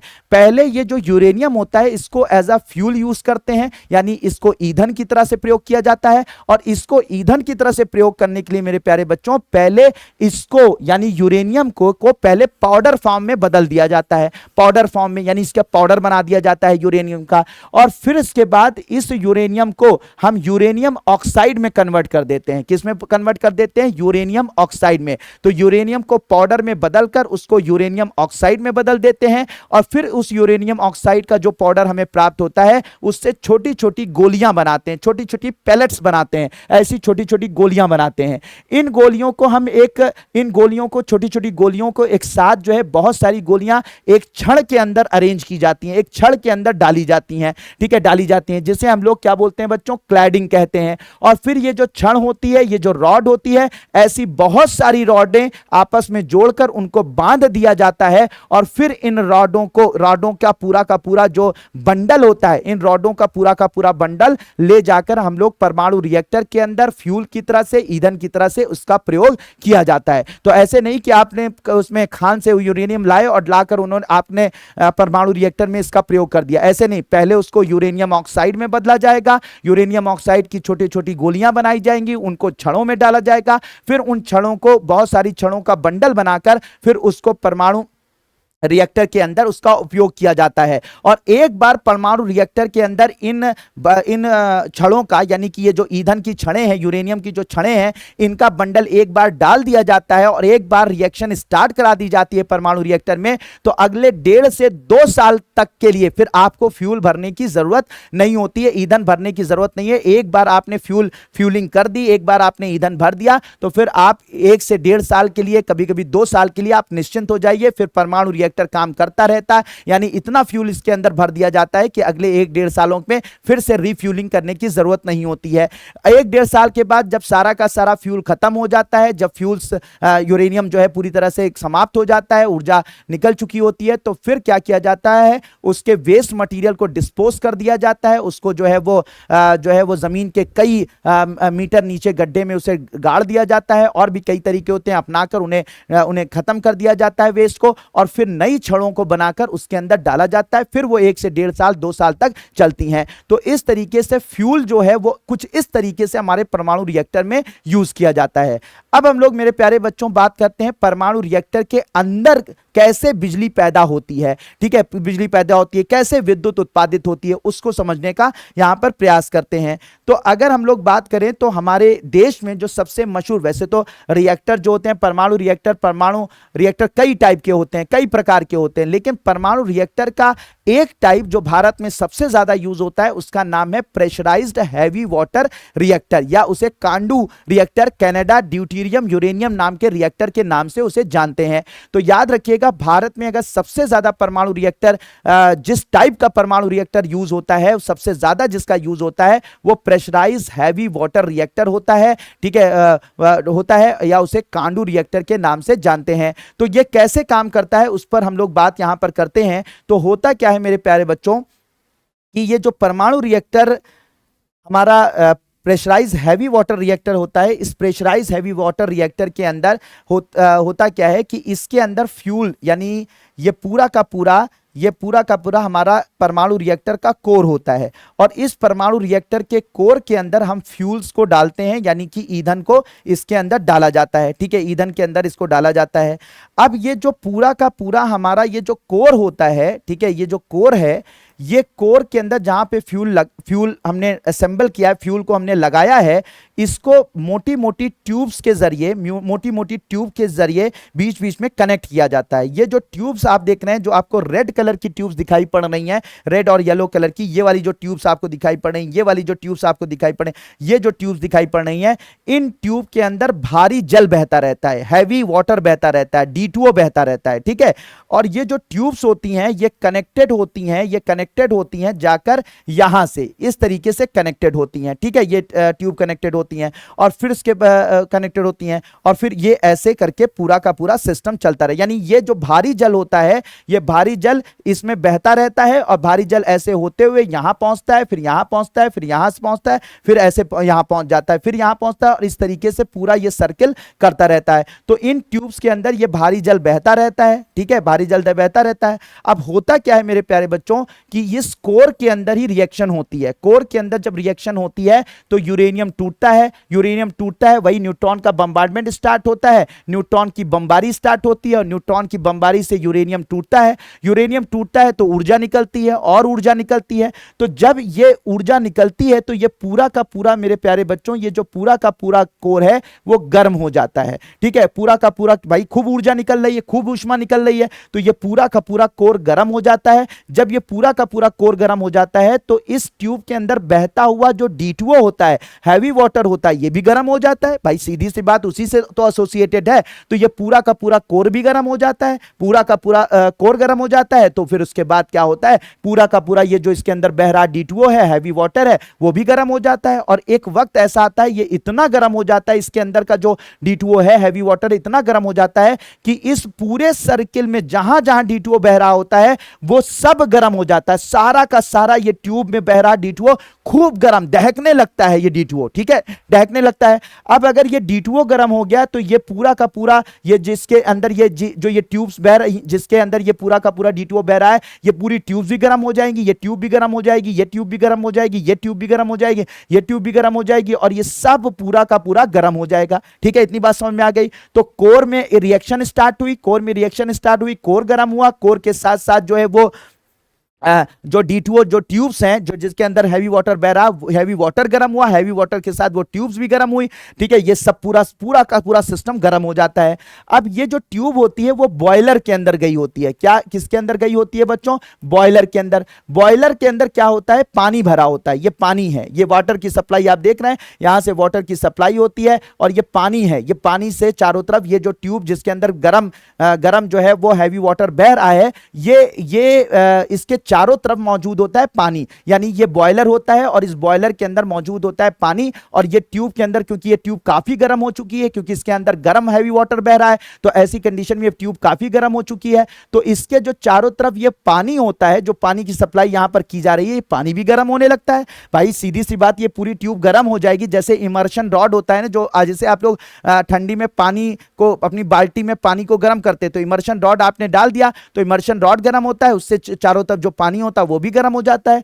तो जब ये गर्म होगा तो इसके एसोसिएटेड जो पानी होगा ये भी गर्म हो जाएगा और एक वक्त इतना गर्म होगा, इतना गर्म हो जाता है कि ये खौलने लगता है और इससे निकलती है मेरे प्यारे बच्चों जल वाष्प निकलती है। क्या होती है बच्चों? जल वाष्प निकलती है। और ये जो जल वाष्प होती है इतनी तेजी से, बहुत तेजी से गर्म होकर निकलती है जल वाष्प, बहुत तेजी से आगे बढ़ती है और यहां पर एक मशीन लगी होती है जिसे हम लोग मेरे प्यारे बच्चों टरबाइन कहते हैं। क्या बोलते हैं उसे? टरबाइन। टरबाइन कैसे काम करती है, पिछले क्लास में चैप्टर 5 में मैंने बहुत डिटेल में बताया है कि टरबाइन कैसे काम करती है। तो ये जो टरबाइन होती है, यानी कि ये जो बॉयलर से निकली हुई जलवाष्प बहुत तेजी से जाकर टरबाइन को हिट करती है, टरबाइन पर टक्कर मारती है ये जलवाष्प और टरबाइन घूमना स्टार्ट कर देती है। टरबाइन क्या करना स्टार्ट कर देती है बच्चों? घूमना स्टार्ट कर देती है। और जब टरबाइन घूमती है, टरबाइन चक्कर लगाती है, ठीक है, जो टरबाइन मूव करती है, तो टरबाइन के घूमने से, ठीक है, घूमती है। अब जब टरबाइन घूमती है तो आपको मैंने जैसा पिछले चैप्टर में बताया था कि टरबाइन को आप कैसे भी घुमा दीजिए, चाहे पानी से घुमा दीजिए, जलवाष्प से घुमा दीजिए, हवा से घुमा दीजिए, टरबाइन घूमेगी तो विद्युत ऊर्जा वो उत्पादित करेगी। तो टरबाइन को घुमाने के लिए हम कभी कभी हवा का प्रयोग करते हैं, जैसे पवन ऊर्जा में, कभी कभी पानी का उपयोग करते हैं, जैसे कि हाइड्रोइलेक्ट्रिक, यानी कि जो बांध से पानी जो हम लोग बांध उसमें नदियों पर बांध बनाकर उससे पानी गिराकर टरबाइन पर गिराते हैं और फिर टरबाइन घूमती है। और या फिर आप क्या करें, यूरेनियम को गर्म करके और यूरेनियम को गर्म करके एग्जैक्टली यूरेनियम का विस्फोट करके ये पूरी ट्यूब को गर्म करके पानी को खौलाकर उससे जलवाष्प बनाकर जलवाष्प की मदद से आप क्या करें, टरबाइन को घुमाएं। तो कुल मिला के टरबाइन को घुमाना है और टरबाइन अगर घूमने लगी तो बिजली यानी विद्युत उत्पन्न होगी। अब यहां पर हमने टरबाइन को घुमाने के लिए क्या किया, जलवाष्प का प्रयोग किया। जलवाष्प कैसे बनी, इस ट्यूब के चारों तरफ जो पानी था वो खौलने लगा, ये गर्म ट्यूब के तरफ जो पानी था वो खौलने लगा, और जब वो खौला तो इससे जलवाष्प निकली और ये जलवाष्प जाकर टरबाइन को घुमाती है और टरबाइन को घूमने से क्या होती है मेरे प्यारे बच्चों, विद्युत ऊर्जा बनना शुरू हो जाती है, विद्युत ऊर्जा प्राप्त हो जाती है। ठीक है, प्राप्त होती है और फिर इस विद्युत ऊर्जा को हम लोग जो इलेक्ट्रिसिटी लाइंस होती हैं उसमें डाल देते हैं और फिर वो हमारे देश की विद्युत ऊर्जा को पूर्ण करती है, उसको पूरा करने का काम करती है। ठीक है मेरे प्यारे बच्चों, तो फिर से जल्दी से मैं शॉर्ट में रिवाइज कर दे रहा हूं। ये पूरा का पूरा कोर होता है, कोर के अंदर यूरेनियम 235 रखा होता है, कोर में रिएक्शन स्टार्ट कराई जाती है, वही नाभिकीय विखंडन की प्रक्रिया। एक बार नाभिकीय विखंडन की प्रक्रिया स्टार्ट हो जाती है तो ये पूरा कोर गर्म हो जाता है, उसमें से जो हीट निकलती है वो कोर गर्म होता है तो ये पूरी की पूरी ट्यूब्स गर्म हो जाती हैं। इसके अंदर रखा हुआ जो बह रहा हैवी वाटर होता है, भारी जल होता है, वो भी गर्म हो जाता है। जब ये पूरा का पूरा ट्यूब पूरा का पूरा ये ट्यूब्स जो हैं गर्म हो जाती हैं तो इनसे एसोसिएटेड जो पानी होता है बॉयलर में ये भी गर्म होकर खौलने लगता है, जलवाष्प बनती है, जलवाष्प बहुत तेजी से निकलकर टरबाइन पर गिरती है और टरबाइन जब घूमती है तो उससे विद्युत ऊर्जा मेरे प्यारे बच्चों प्राप्त होती है। तो इस तरीके से हम लोग बिजली उत्पादन करते हैं। किससे? अब कुछ लोग ऐसा सोच रहे होंगे कि सर इतना सारा भौकाल बनाया, ये उड़ाया, ये गरमाया, ये तोड़ा, सिर्फ पानी को उबालने के लिए, सिर्फ जो है वो जल को उबालने के लिए, सिर्फ जलवाष्प बनाने के लिए सारा काम किया? हाँ मेरे प्यारे बच्चों, जलवाष्प बनाने के लिए किया। तो सर ये काम तो कोयला भी करता है, कोयला भी गर्म पानी को गर्म करता है और फिर उससे जलवाष्प बनती है, फिर उससे टरबाइन घूमती है, फिर उससे बिजली पैदा होती है। तो ये काम तो कोयला भी करता है। हाँ बिल्कुल सही बात है बेटा, वो भी करता है, लेकिन बेटा कोयला जो होता है वो इस धरती पर लिमिटेड है, वो रिन्यूएबल एनर्जी नहीं है। ठीक है, वो रिन्यूएबल एनर्जी नहीं है, मतलब ये जो कोयला होता है वो एक समय के बाद खत्म हो जाएगा, फिर उसका उपयोग नहीं कर पाएंगे। प्लस जो कोयला होता है मेरे प्यारे बच्चों वो हमारे पर्यावरण को नुकसान पहुंचाता है, उससे निकलने वाला जो धुआं होता है, उससे निकलने वाला कार्बन डाइऑक्साइड और जो गैसेस होती हैं हमारे पर्यावरण को नुकसान पहुंचाती हैं। और दूसरी बात, जहां पर आप कई किलो कोयला यूज करेंगे एक कुछ पानी को गर्म करने के लिए, वहीं पर कुछ ग्राम सिर्फ 2 से 4 ग्राम या 10 ग्राम आप यूरेनियम का प्रयोग कर लेंगे। जहां पर कई किलो कोयले की जरूरत होगी, ठीक है, कई किलो कोयले की जरूरत होगी जितने पानी को गर्म करने के लिए, उतने पानी को गर्म करने के लिए कुछ ग्राम यूरेनियम का प्रयोग कर लेंगे तो उतना पानी गर्म हो जाएगा। तो कोयले की बहुत अधिक मात्रा की आवश्यकता होती है जलवाष्प को पैदा करने के लिए, वहीं पर यूरेनियम की बहुत थोड़ी सी मात्रा का उपयोग करके आप जो है उतने ही पानी को गर्म करके जलवाष्प पैदा कर सकते हैं और टरबाइन को घुमा सकते हैं और विद्युत का उत्पादन कर सकते हैं। आ रही बात समझ? इसलिए हम लोग इस वक्त विद्युत ऊर्जा प्राप्त करने के लिए किसकी तरफ बढ़ रहे हैं? हम लोग परमाणु रिएक्टर की तरफ बढ़ रहे हैं, परमाणु रिएक्टर बनाने की कोशिश कर रहे हैं। तो देश में जो सबसे ज्यादा रिएक्टर है उसका नाम क्या है मेरे प्यारे बच्चों? PHWR यानी प्रेशराइज हैवी वाटर रिएक्टर है। और ये जो प्रेशराइज हैवी वाटर रिएक्टर है ये हमारे देश में कई जगहों पर मौजूद है, जैसे कि ये pressurise heavy water reactor Tarapur Maharashtra में भी मौजूद है। तो तारापुर महाराष्ट्र में भी ये परमाणु रिएक्टर मौजूद है। इसके अलावा नरौरा, ठीक है, नरौरा यूपी में, उत्तर प्रदेश नरौरा यूपी में भी ये मौजूद है। इसके अलावा बच्चों रावत भाटा, ठीक है, रावत भाटा आपका ये रावत भाटा मतलब कहां पर है बच्चों? राजस्थान में, वहां पर भी ये PHWR pressurise heavy water reactor मौजूद है। इसके अलावा काकरापार, ठीक है, काकरा पार ये कहां पर मौजूद है? गुजरात में मौजूद है। तो गुजरात में भी ये मौजूद है। इसके अलावा और भी बहुत सारी जगहों पर जो है ये परमाणु रिएक्टर मौजूद हैं, PHWR वाले यानी प्रेशराइज हैवी वाटर वाले रिएक्टर्स मौजूद हैं। भारत में सबसे ज्यादा इसी का प्रयोग किया जाता है, सबसे ज्यादा इसी तरीके के रिएक्टर से हम लोग बिजली का उत्पादन करते हैं। अभी हम लोगों ने क्या किया बच्चों? गुजरात में भारत का पहला स्वदेशी, यानी अभी तक जो हम लोग ये PHWR यानी प्रेशराइज हैवी वाटर लगा रिएक्टर बना रहे थे, ये विदेशियों की मदद से बना रहे थे, विदेशों की मदद से इसको तैयार कर रहे थे। लेकिन अभी हाल में हमने भारतीय इंजीनियरों ने देसी यानी स्वदेशी भारत का बना हुआ परमाणु रिएक्टर तैयार कर लिया है और उसे काकरापार के अंदर लगाया है। तो काकरापार में कुछ परमाणु रिएक्टर जो हैं वो विदेशियों की मदद से हमने बनाए थे और अभी हमने कुछ रिएक्टर जो हैं वो भारतीय इंजीनियरों ने स्वदेशी तकनीक से बनाकर उसको लगाया है, तो उसने काम करना शुरू कर दिया है। तो वही यहां पर न्यूज, ये करंट अफेयर है, न्यूज लगी हुई है कि गुजरात में भारत का पहला स्वदेशी परमाणु ऊर्जा संयंत्र, India's first indigenous nuclear power plant, सुस्थापित किया गया है। इस पहले स्वदेशी परमाणु ऊर्जा संयंत्र काकरापार परमाणु ऊर्जा परियोजना ने बिजली उत्पादन शुरू कर दिया है। KAPP3 700 मेगावाट क्षमता का प्रथम स्वदेशी दाबित भारी पानी रिएक्टर, जो प्रेशराइज हैवी वाटर रिएक्टर होता है उसको हिंदी में दाबित भारी पानी रिएक्टर के नाम से इसे जाना जाता है। PSW बार है। इसे भारतीय वैज्ञानिकों और अभियंताओं ने यानी इंजीनियर्स के द्वारा स्वदेशी रूप से विकसित किया गया है। तो यह करंट अफेयर था, मैंने सोचा कि आप लोगों के लिए ऐड कर दूं जिससे कि यह करंट अफेयर भी आपका तैयार हो जाए। तो मेरे प्यारे बच्चों, आपको यह बात समझ में आ गई होगी कि रिएक्टर्स कैसे काम करते हैं, खास करके वो रिएक्टर जो भारत में यूज किया जाता है सबसे ज्यादा।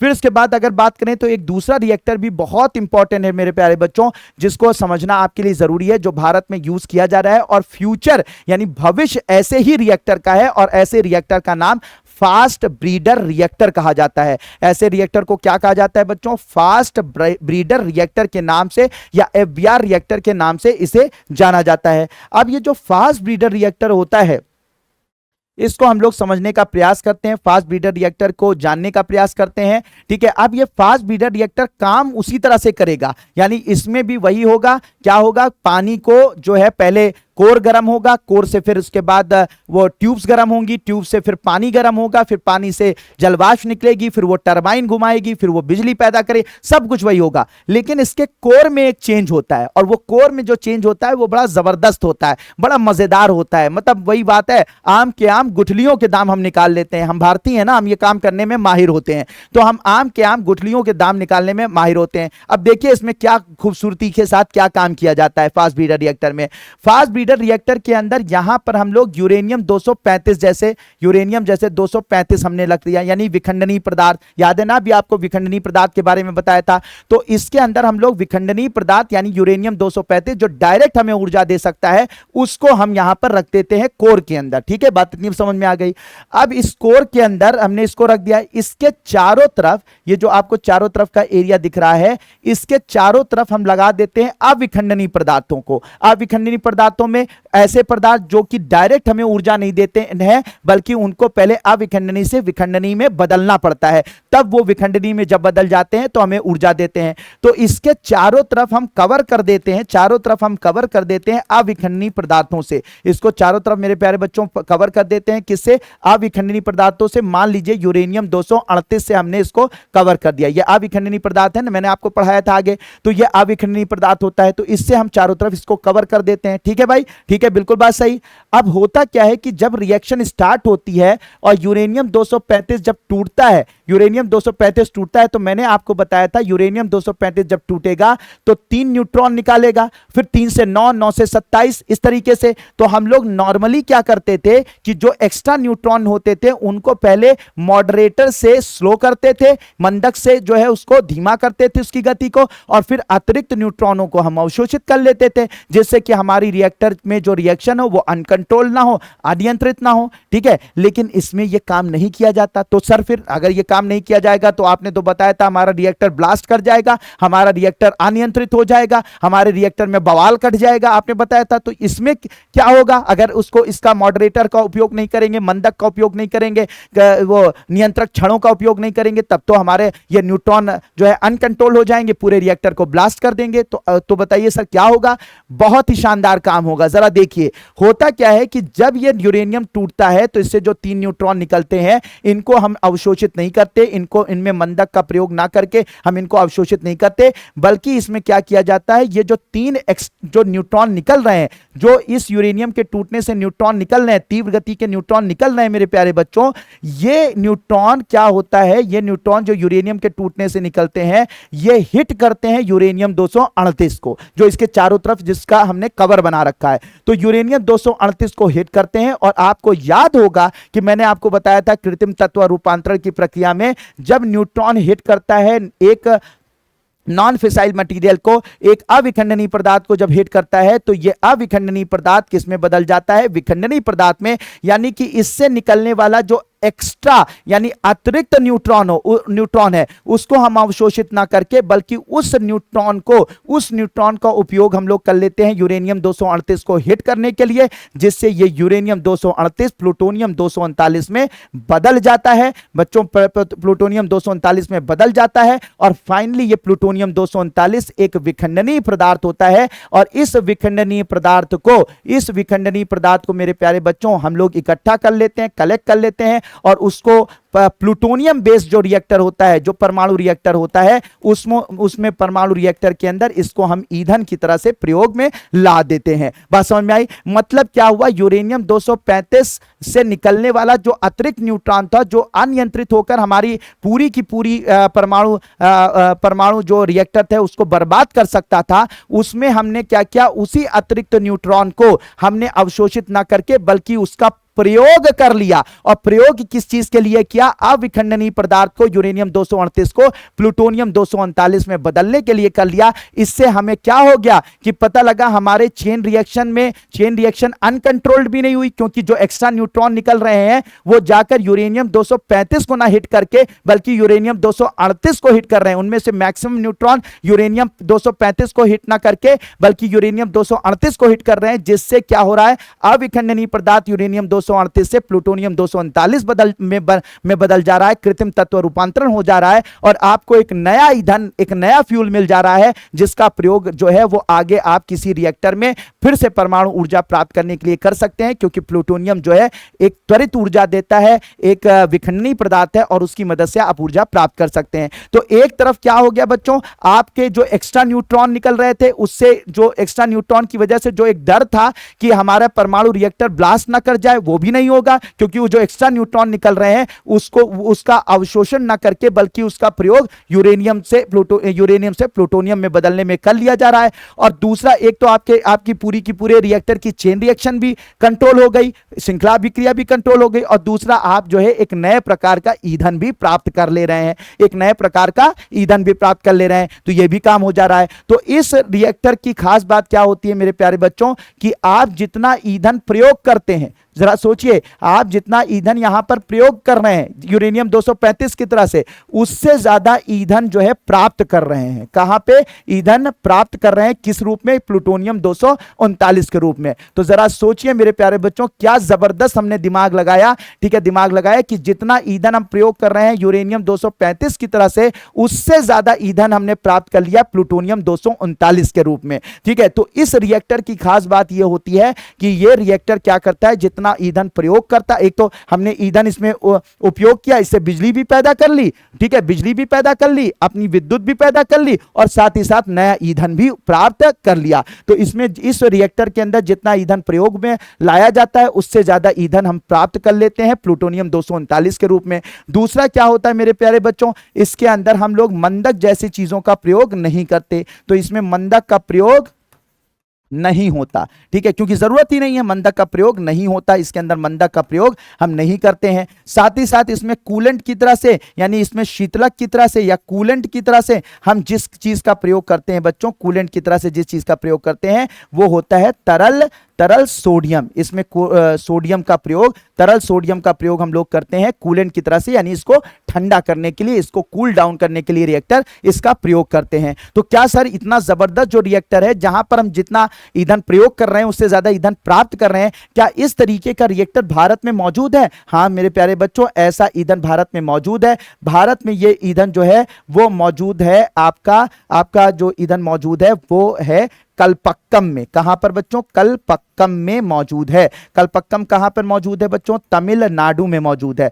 तो कलपक्कम में इस तरीके का रिएक्टर हमारे देश में मौजूद है, जिसको फास्ट ब्रीडर रिएक्टर के नाम से जानते हैं। और ये कलपक्कम में मौजूद है, कलपक्कम तमिलनाडु के अंदर मौजूद है। और एक नए तरीके का इसी प्रकार का एक रिएक्टर यानी फास्ट ब्रीडर रिएक्टर में एक काम हम लोग और कर रहे हैं मेरे प्यारे बच्चों। और इस फास्ट ब्रीडर रिएक्टर में हम काम क्या कर रहे हैं कि हम कोशिश कर रहे हैं, जो वो थोरियम था ना, थोरियम याद है आपको, थोरियम जो भारत में बहुत ज्यादा पाया जाता है, तो इस थोरियम को मतलब हम क्या करेंगे, यूरेनियम जो 235 है, उस यूरेनियम 235 के चारों तरफ थोरियम रख देंगे, क्योंकि थोरियम तो बहुत ज्यादा भारत में पाया जाता है।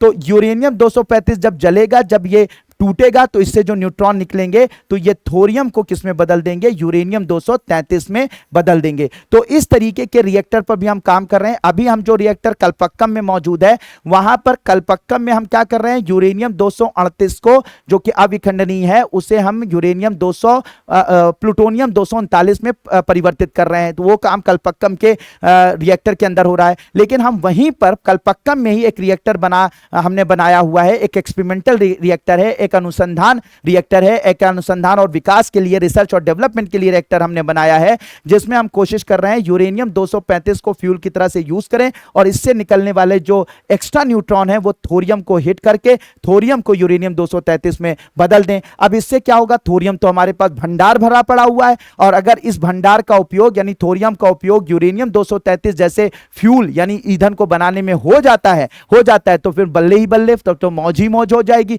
तब तो फिर पूछना ही नहीं है, क्योंकि थोरियम तो हमारे पास इतना भरा है कि अगर हम उसका प्रयोग करने लगे और उसको हम बदल के यूरेनियम 233 में बदलने लगे, तो हजारों साल तक हमें किसी ईंधन की जरूरत नहीं होगी। ठीक है, तो हम अभी कोशिश कर रहे हैं, वो वाला काम तो हो रहा है, लेकिन इसमें कोशिश कर रहे हैं कि कैसे थोरियम को हम यूरेनियम 233 में कन्वर्ट कर लें। जो एक्स्ट्रा न्यूट्रॉन यूरेनियम 235 से निकलते हैं वो हिट करें थोरियम 232 को, और वो यूरेनियम 233 में बदल जाए और हमें एक नए प्रकार का यूरेनियम 233 ईंधन प्राप्त हो जाए। तो इस तरीके से इस पर हम लोग बहुत ज्यादा काम कर रहे हैं।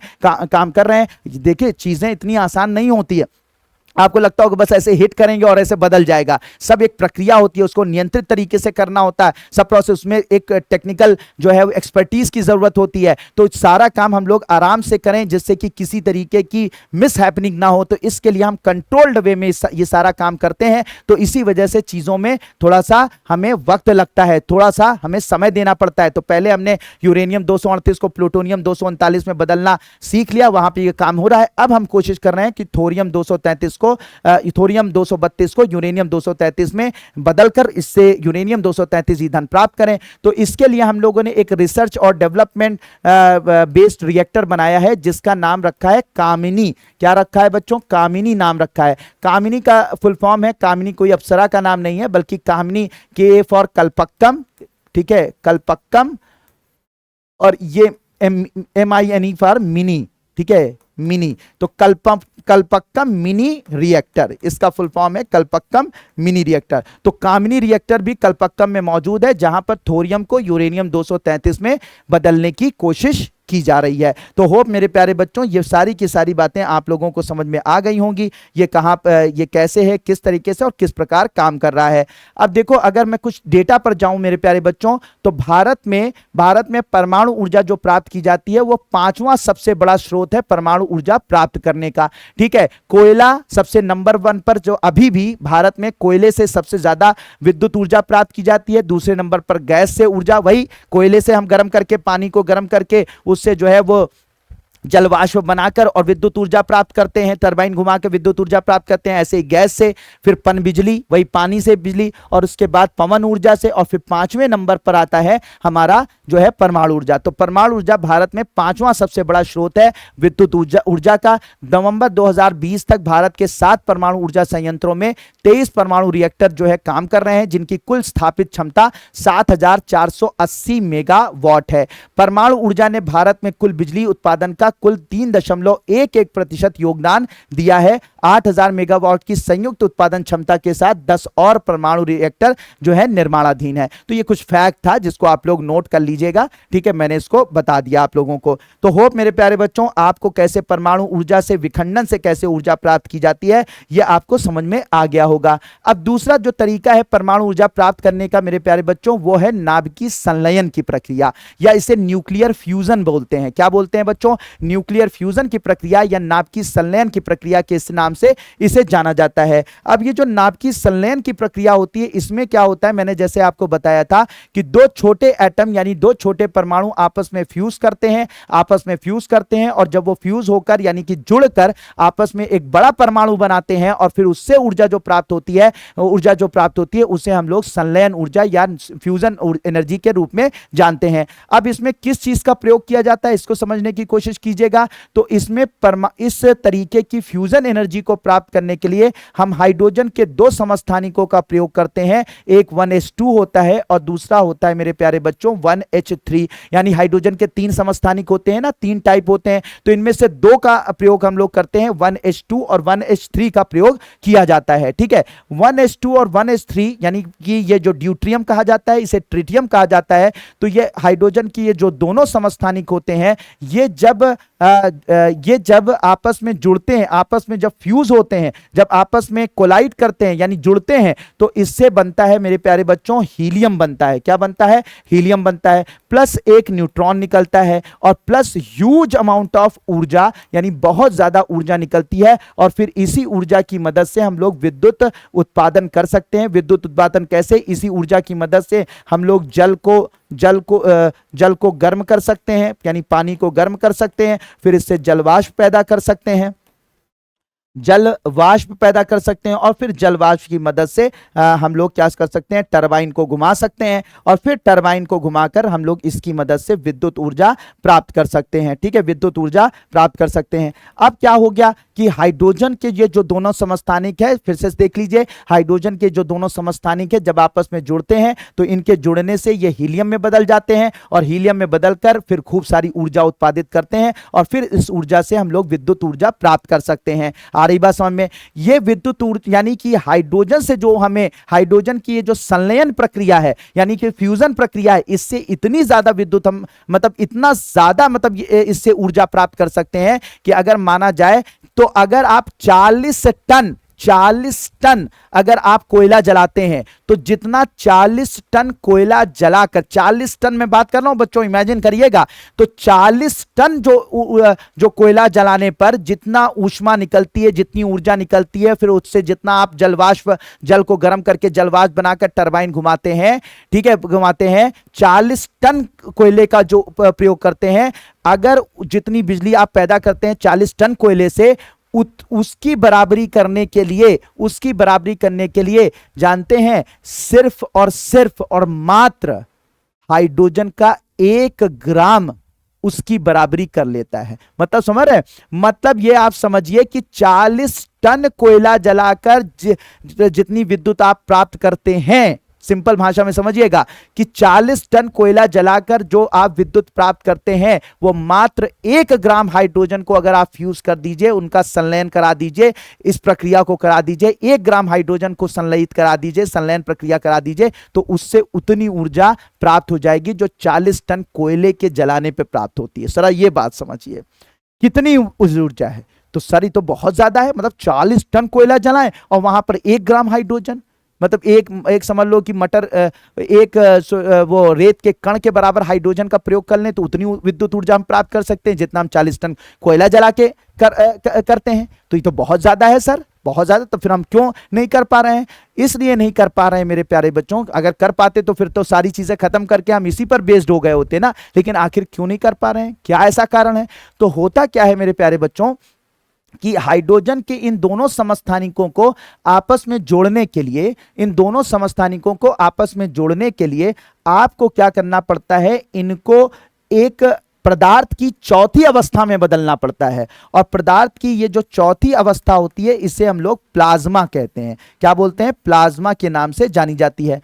तो पदार्थ की चौथी अवस्था में परिवर्तित करना पड़ेगा हाइड्रोजन के इन दोनों एटम को, इन दोनों समस्थानिकों को, अगर आप इनको हीलियम में बदलकर और इनसे ऊर्जा प्राप्त करना चाह रहे हैं। ठीक है, तो आपको क्या करना पड़ेगा? इनको दोनों समस्थानिकों को प्लाज्मा में बदलना पड़ेगा।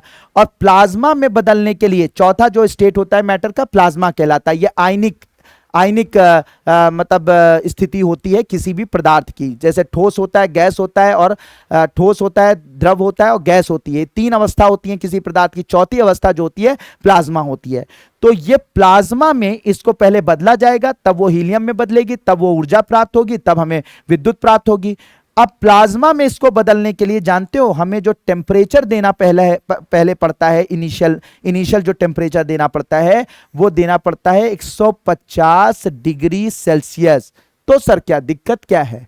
नहीं, मैं गलत बोल रहा हूं। 150 डिग्री सेल्सियस नहीं, सुनो, रोंगटे खड़े हो जाएंगे। 150 डिग्री सेल्सियस अगर देना पड़ता तो हम कब का दे चुके होते, कब का हम इससे विद्युत ऊर्जा प्राप्त कर रहे होते। चारों तरफ आपको हमेशा संलयन ऊर्जा के ही संयंत्र दिखाई पड़ते। नहीं बेटा, 150 डिग्री सेल्सियस नहीं, यहां पे बीच में मैंने जगह छोड़ दी है, 150 मिलियन डिग्री सेल्सियस कर लो ऊर्जा प्राप्त।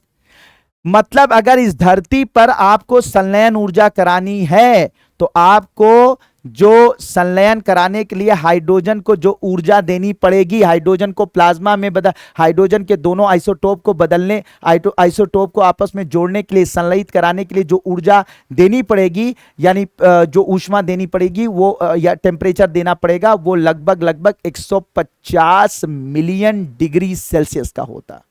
अब जरा सोचिए, यही कारण है कि आज तक हम लोग इस तरीके का रिएक्टर नहीं बना पाए। तो सर ये तो इम्पॉसिबल है, नहीं बन पाएगा। या धरती पे, ये तो पूरा धरती पर सूरज पैदा करने जैसी बात है, नहीं हो पाएगा। नहीं मेरे प्यारे बच्चों, वैज्ञानिक कभी हार नहीं मानते और आपको भी कभी हार नहीं माननी चाहिए। तो वैज्ञानिक कभी नहीं हार मानते। वैज्ञानिकों ने कहा ठीक है, मुश्किल है लेकिन नामुमकिन नहीं है, कुछ करेंगे, कुछ तूफानी करेंगे। और इसी तूफानी को करने के लिए मेरे प्यारे बच्चों, ठीक है, अब देखो इसमें सबसे बड़ा चैलेंज किया है कि ये नहीं है कि टेम्परेचर कैसे क्रिएट करेंगे। टेम्परेचर तो हम क्रिएट कर लेंगे, कई तकनीक है, ठीक है, उन तकनीकों पर हम ना जाएं, लेकिन कई तकनीक है जिनकी मदद से हम लोग जो है इतना टेम्परेचर तो क्रिएट कर सकते हैं। लेकिन समस्या इस बात की है कि इसको जिस रिएक्टर में आप क्रिएट करेंगे, ये रिएक्टर किसी भी चीज से आप बना लेंगे, लोहे से बना लेंगे, शीशे से बना लेंगे, एल्युमिनियम से बना लेंगे, किसी पत्थर से बना देंगे, कंक्रीट से बना देंगे। जिस रिएक्टर में इतना टेम्परेचर क्रिएट होगा, इतना ज्यादा टेम्परेचर उस रिएक्टर को जलाकर खाक कर देगा, उसकी दीवारों को कोलैप्स कर देगा, सब कुछ जो है तबाह और बर्बाद हो जाएगा। यानी कि टेम्परेचर तो क्रिएट हो जाएगा, लेकिन टेम्परेचर को कोई पदार्थ बर्दाश्त नहीं कर सकता। किस चीज से आप रिएक्टर बनाओगे, चैलेंज ये है, रिएक्टर किस चीज से बनाओगे। जैसे ही इतना टेम्परेचर क्रिएट होगा, कोई भी चीज गलकर खत्म हो जाएगी, ये चैलेंज है। आ रही बात समझ में? तो मुश्किल है लेकिन नामुमकिन नहीं है। इसी मुश्किल काम को करने के लिए, ठीक है, मुश्किल लेकिन नामुमकिन नहीं है। इसी मुश्किल काम को करने के लिए मेरे प्यारे बच्चों, अभी दुनिया के कई देश मिले हैं। ये 1987-88 के करीब जो है कई देश आपस में मिले, उन्होंने आपस में बात करनी शुरू करी, उन्होंने आपस में सहमति जो है वो सहमति की। और उसके बाद जो है 2007 से, ठीक है, 24 अक्टूबर 2007 से एक न्यूक्लियर फ्यूजन रिएक्टर नाम की संलयन ऊर्जा से चलने वाला रिएक्टर बनाने की कोशिश में जुट गए। और इसमें जो देश शामिल हैं, इनमें से जो देश शामिल हैं उसमें सबसे पहले यूएस है, फिर उसके बाद जो है वो दूसरे नंबर पर क्या है, रशिया है मेरे प्यारे बच्चों, रूस है, तीसरे नंबर पर जो है वो इसके अंदर जो शामिल है वो जापान है, ठीक है, जापान है। तीसरा जो इसमें शामिल है यूरोपीय यूनियन है। इसके अलावा साउथ कोरिया, ठीक है, साउथ कोरिया भी इस प्रोजेक्ट में शामिल हो गया। इसके अलावा इसमें चाइना शामिल है और इसके बाद जो है भारत भी इसके अंदर शामिल है। तो ये जितने भी देश हैं, यूएस, रशिया, जापान, यूरोपीय union, south Korea, China, India, ये सब मिलकर एक संयुक्त प्रोजेक्ट पर काम कर रहे हैं। और इस संयुक्त प्रोजेक्ट का नाम है ITER, ITER इसे कहा गया है। ITER का फुल फॉर्म है इंटरनेशनल थर्मोन्यूक्लियर एक्सपेरिमेंटल रिएक्टर। क्या बोला गया है बच्चों, क्या नाम दिया गया है इसका, इंटरनेशनल, या इसको हिंदी में लिख देता हूं क्योंकि आपका हिंदी वो है, ठीक है, लेकिन इसका फुल फॉर्म एक ही रहेगा, इंटरनेशनल थर्मोन्यूक्लियर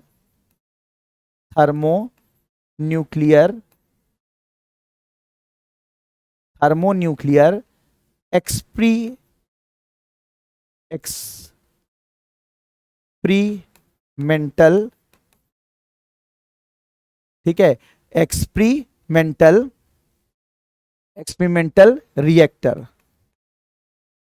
रिएक्टर। तो इसे क्या बोला जाएगा, थर्मोन्यूक्लियर एक्सपेरिमेंटल रिएक्टर, ठीक है।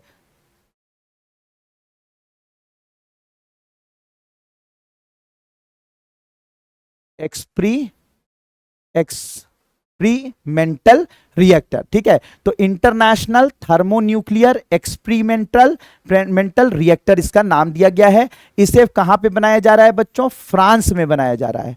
कहां पे बनाया जा रहा है, फ्रांस में बनाया जा रहा है। ये कौन सी जगह है जहां पर इसको बनाया जा रहा है, फ्रांस में बनाया जा रहा है। माना यह जा रहा है कि 2025 में हम इसमें प्लाज्मा क्रिएट कर लेंगे और फिर जाकर 2035 में हम इससे विद्युत ऊर्जा प्राप्त कर सकेंगे। इससे विद्युत ऊर्जा हम क्या करेंगे बच्चों, 2035 में जाकर विद्युत ऊर्जा प्राप्त कर सकेंगे। अब आप कहेंगे इतना समय लग जाएगा, हाँ बच्चों ठीक है, वो इतना समय लग जाएगा भाई, क्योंकि भाई काम बहुत बड़ा है ना, छोटा मोटा काम तो है नहीं, ठीक है, बात समझ में। तो ये काम तो बहुत बड़ा है, तो अभी समय भी ज्यादा लगेगा, वक्त भी ज्यादा लगेगा, आ रही बात समझ में, वक्त भी ज्यादा लगेगा। तो 2025 में हम इसमें प्लाज्मा प्राप्त करेंगे, 2035 में विद्युत ऊर्जा प्राप्त करेंगे, ऐसा प्लान है। और कहां बनाया जा रहा है, इसे फ्रांस में बनाया जा रहा है, ठीक है। इसमें बच्चों क्या किया जाएगा, इसमें एक विशेष जो है रिएक्टर को इस तरह से हम लोग बनाएंगे। इस रिएक्टर में हमको कैसे मैनेज कैसे कर रहे हैं, टेम्परेचर कैसे, आपने कहा था सर टेम्परेचर मैनेज करना मुश्किल है, तो इसको मैनेज कैसे कर रहे हैं। तो इसमें क्या हो रहा है, थोड़ा सा टेक्निकल है कि इसमें क्या किया जा रहा है, एक छोटी सी टनल बनाई जा रही है, और ये जो छोटी सी कुछ मीटर डायमीटर की ये टनल बनाई जा रही है। इस टनल को मेरे प्यारे बच्चों क्या किया जा रहा है, इस टनल को चारों तरफ से जो है वो हाई इलेक्ट्रोमैग्नेट से, यानी कि एक अत्यधिक शक्तिशाली चुंबक से हम लोग इसको घेर दे रहे हैं। एक हाई मैग्नेट से, एक अत्यधिक शक्तिशाली चुंबक से चारों तरफ से हम इसको घेर दे रहे हैं। अब चुंबक से, क्योंकि ये टनल जो है, ये जो छोटी सी एक गुफा टाइप की का स्ट्रक्चर हमने बनाया है डोनट शेप का, तो इसको हम लोगों ने चारों तरफ से बहुत ज्यादा हाई पावर्ड जो विद्युत चुंबक लगाए गए हैं, इसके चारों तरफ क्या लगा दिए गए बच्चों, विद्युत चुंबक लगाए गए हैं, ठीक है। दुनिया के सबसे पावरफुल विद्युत चुंबकों का प्रयोग किया गया है, ठीक है। अब इसमें होगा क्या कि ये विद्युत चुंबक जो होंगे किसी भी पदार्थ को चारों तरफ से, क्योंकि पूरी टनल को ये घेरे हुए हैं, तो ऊपर का विद्युत चुंबक जो ऊपरी लेयर है वो किसी भी पदार्थ को ऊपर की तरफ खींचेगी, तभी उतना ही शक्तिशाली चुंबक नीचे भी है तो वो नीचे की तरफ खींचेगा। दाएं वाला, ठीक है, दाएं वाला दाएं की तरफ पदार्थ को दाएं की तरफ, बाएं वाला जो चुंबक है वो पदार्थ को बाएं की तरफ। तो इससे क्या होगा, ऊपर खींचा जाएगा उसी शक्ति से, नीचे खींचा जाएगा चुंबक के द्वारा, दाएं खींचा जाएगा, बाएं खींचा जाएगा, चारों तरफ से जब एक ही तरीके का, ठीक है, एक ही तरह की शक्ति से उस पदार्थ को खींचा जाएगा, तो जो पदार्थ बीच में होगा वो ना ऊपर जा पाएगा, ना नीचे जा पाएगा, ना दाएं जा पाएगा, ना बाएं जा पाएगा, हवा में ही लटक जाएगा। तो यही काम यहां पर दिमाग लगाया गया है कि हम क्या करेंगे, सारा का सारा प्लाज्मा, ये सारा का सारा मेरे प्यारे बच्चों प्लाज्मा हम क्रिएट करेंगे, टेम्परेचर क्रिएट करेंगे, ठीक है। और ये जो सारा का सारा प्लाज्मा यहां पर क्रिएट किया जाएगा वो इस टनल के मध्य में, ठीक है, मिडिल में क्रिएट किया जाएगा। और जब ये विद्युत चुंबक चारों तरफ से एक ही तरीके का शक्ति लगाएंगे तो ये पूरा का पूरा जो ये प्लाज्मा है ये हवा में ही लटका रहेगा, ना ये ऊपर की दीवार पर जाएगा, ना नीचे की दीवार पर जाएगा, ना बाएं की दाएं पे जाएगा, ना बाएं की तरफ जाएगा।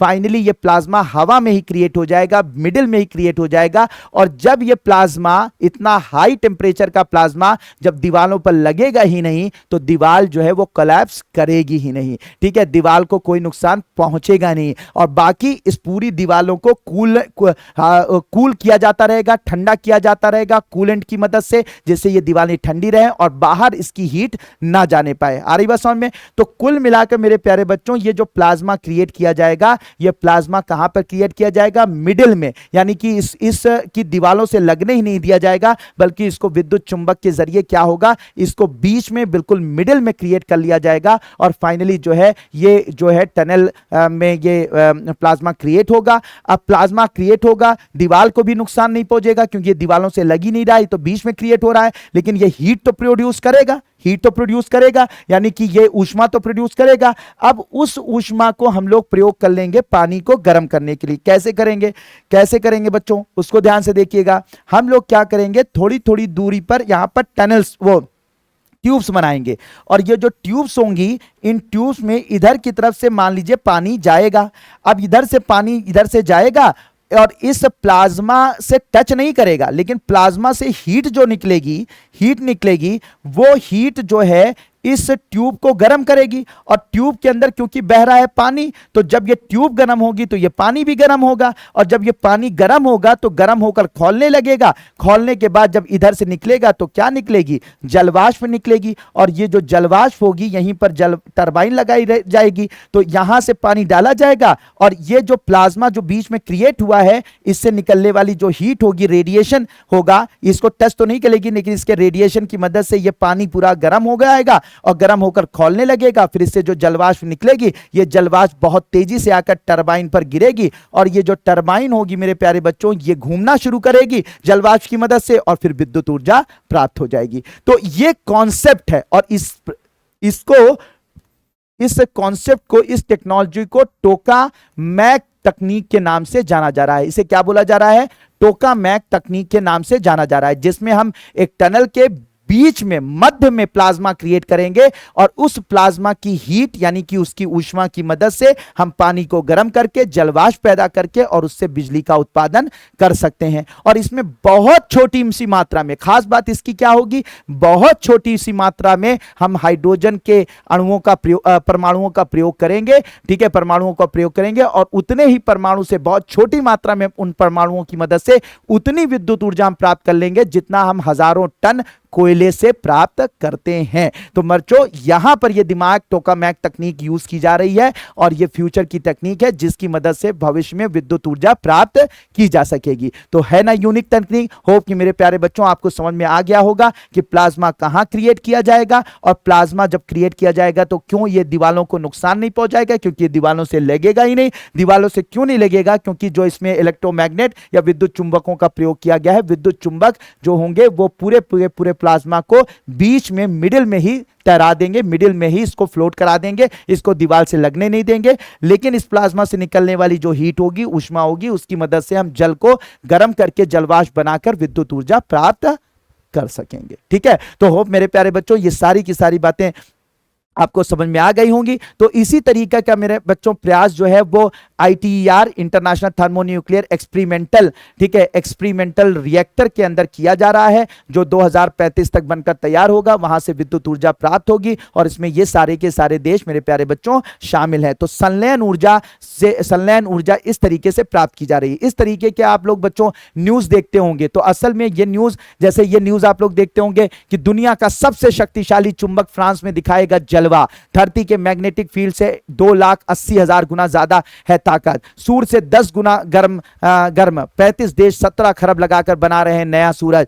चीन ने चालू किया अपना सूरज असली से 10 गुना ज्यादा। तो ये सब जो न्यूज आप लोग सुनते हैं या पढ़ते हैं न्यूज़पेपर में, असल में ये किसी सूरज की बात नहीं हो रही है, बल्कि ये जो बात हो रही है, ये जो न्यूज है, ये इसी फ्यूजन रिएक्शन की बात हो रही है, फ्यूजन एनर्जी की बात हो रही है। ये संलयन से प्राप्त ऊर्जा की यहां पर बात हो रही है, संलयन से ही प्राप्त ऊर्जा यहां पर प्राप्त प्राप्त करने की यहाँ पर बात की जा रही है। असल में हो तो हुआ क्या है कि तो सर यहाँ पे चीन का नाम क्यों लिया, क्योंकि देखो बच्चों यहाँ पर हम लोग मिलकर यानी सारे के सारे जो देश है वो सारे के सारे देश इंडिया, रशिया, जापान, अमेरिका, सब लोग मिलकर इस पर काम कर रहे हैं आईटीआर पे, लेकिन सब अपने भी देश में यानी अपने पर्सनल देश में यानी अपने इंडिविजुअली लेवल पर भी फ्यूजन एनर्जी यानी कि संलयन ऊर्जा प्राप्त करने की कोशिश में लगे हुए हैं, जिनमें सबसे ज्यादा जो काम कर रहा है वो साउथ कोरिया, यानी कि जो साउथ कोरिया है बच्चों वो इस पर काफी ज्यादा काम कर रहा है।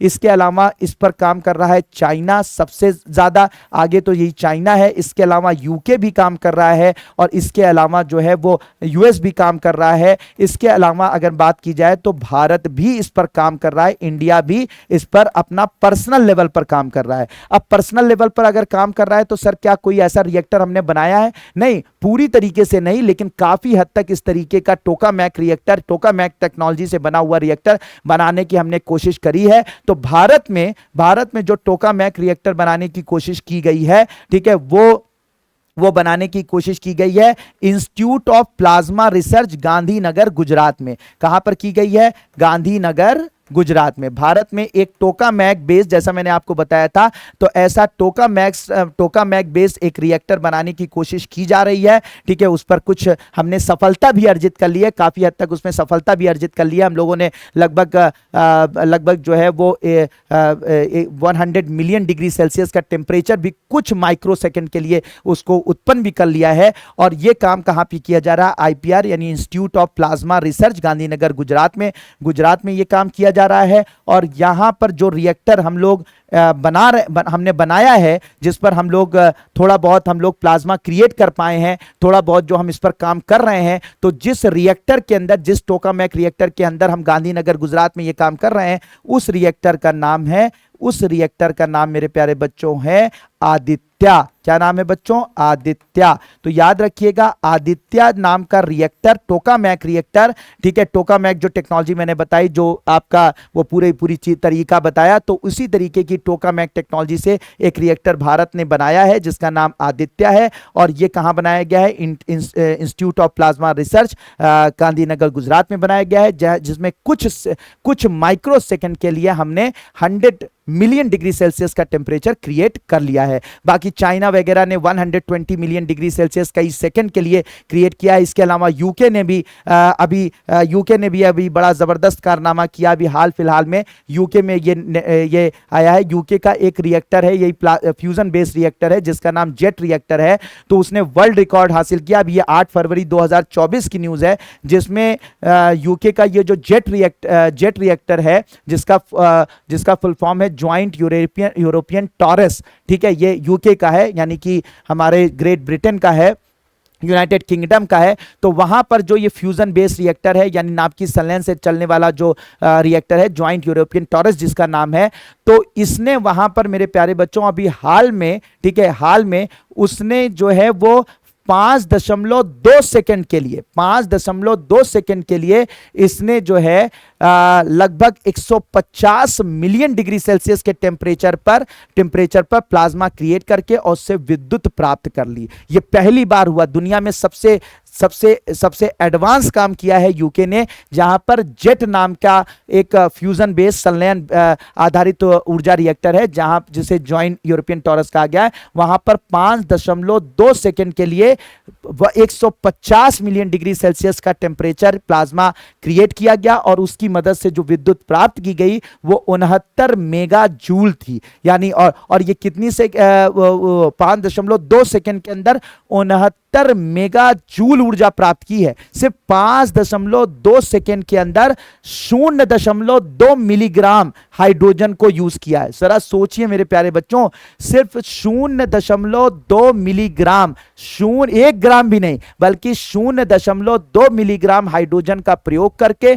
और उस सिर्फ 5.2 सेकंड के लिए 0.2 मिलीग्राम हाइड्रोजन का उपयोग करके सिर्फ मात्र 5.2 सेकंड के लिए जब इन्होंने रिएक्टर को ऑन किया, 0.2 मिलीग्राम हाइड्रोजन का उपयोग करके, तो 69 मेगा जूल ऊर्जा प्राप्त की। और 69 मेगा जूल इतनी ऊर्जा होती है मेरे प्यारे बच्चों कि इससे आप अपने किसी भी बड़े शहर के, बड़े शहरों की मैं बात कर रहा हूं, 69 मेगा जूल इतनी ऊर्जा होती है कि आप किसी बड़े शहर के 10,000 घरों की महीने भर की ऊर्जा इससे इसकी मदद से दे सकते हैं। यानी एक महीने तक जो 10,000 घर जितनी ऊर्जा उपयोग में लाते हैं नॉर्मली, उतनी ऊर्जा जो है सिर्फ 5.2 सेकेंड रिएक्टर को ऑन करके सिर्फ 0.2 मिलीग्राम के हाइड्रोजन का उपयोग करके उसको हीलियम में परिवर्तित करके उसका संलयन कराकर हमने प्राप्त कर ली। अब सोचिए इसकी ताकत क्या है। ठीक है मेरे प्यारे बच्चों, तो होप कि ये सारी की सारी चीजें मेरे बच्चों आपको समझ में आई होगी, इसकी ताकत भी समझ में आई होगी, और होप कि आपको ये न्यूक्लियर नाप की संलयन से और नाप की विखंडन से कैसे ऊर्जा प्राप्त की जाती है, कैसे ये परमाणु ऊर्जा प्राप्त की जाती है, इसको मैंने बताने की पूरी कोशिश की, जिससे कि आप लोगों को हर एक एस्पेक्ट के बारे में बता पाऊँ। ऐसी मैंने पूरा प्रयास किया। होप कि मेरा प्रयास सफल रहा होगा, आपने इसको काफ़ी एंजॉय किया होगा और बहुत सारी नॉलेज, बहुत सारा ज्ञान आपने इससे अर्जित किया होगा, जिसका उपयोग आप आगे आने वाले यूपीएससी के एग्जाम में कर सकेंगे। तो मेरी शुभकामनाएं आपके साथ हैं। थैंक यू सो मच मेरे प्यारे बच्चों। मिलते हैं नेक्स्ट वीडियो में, नेक्स्ट लेक्चर में। तब तक के लिए thank you so much and may God bless you all.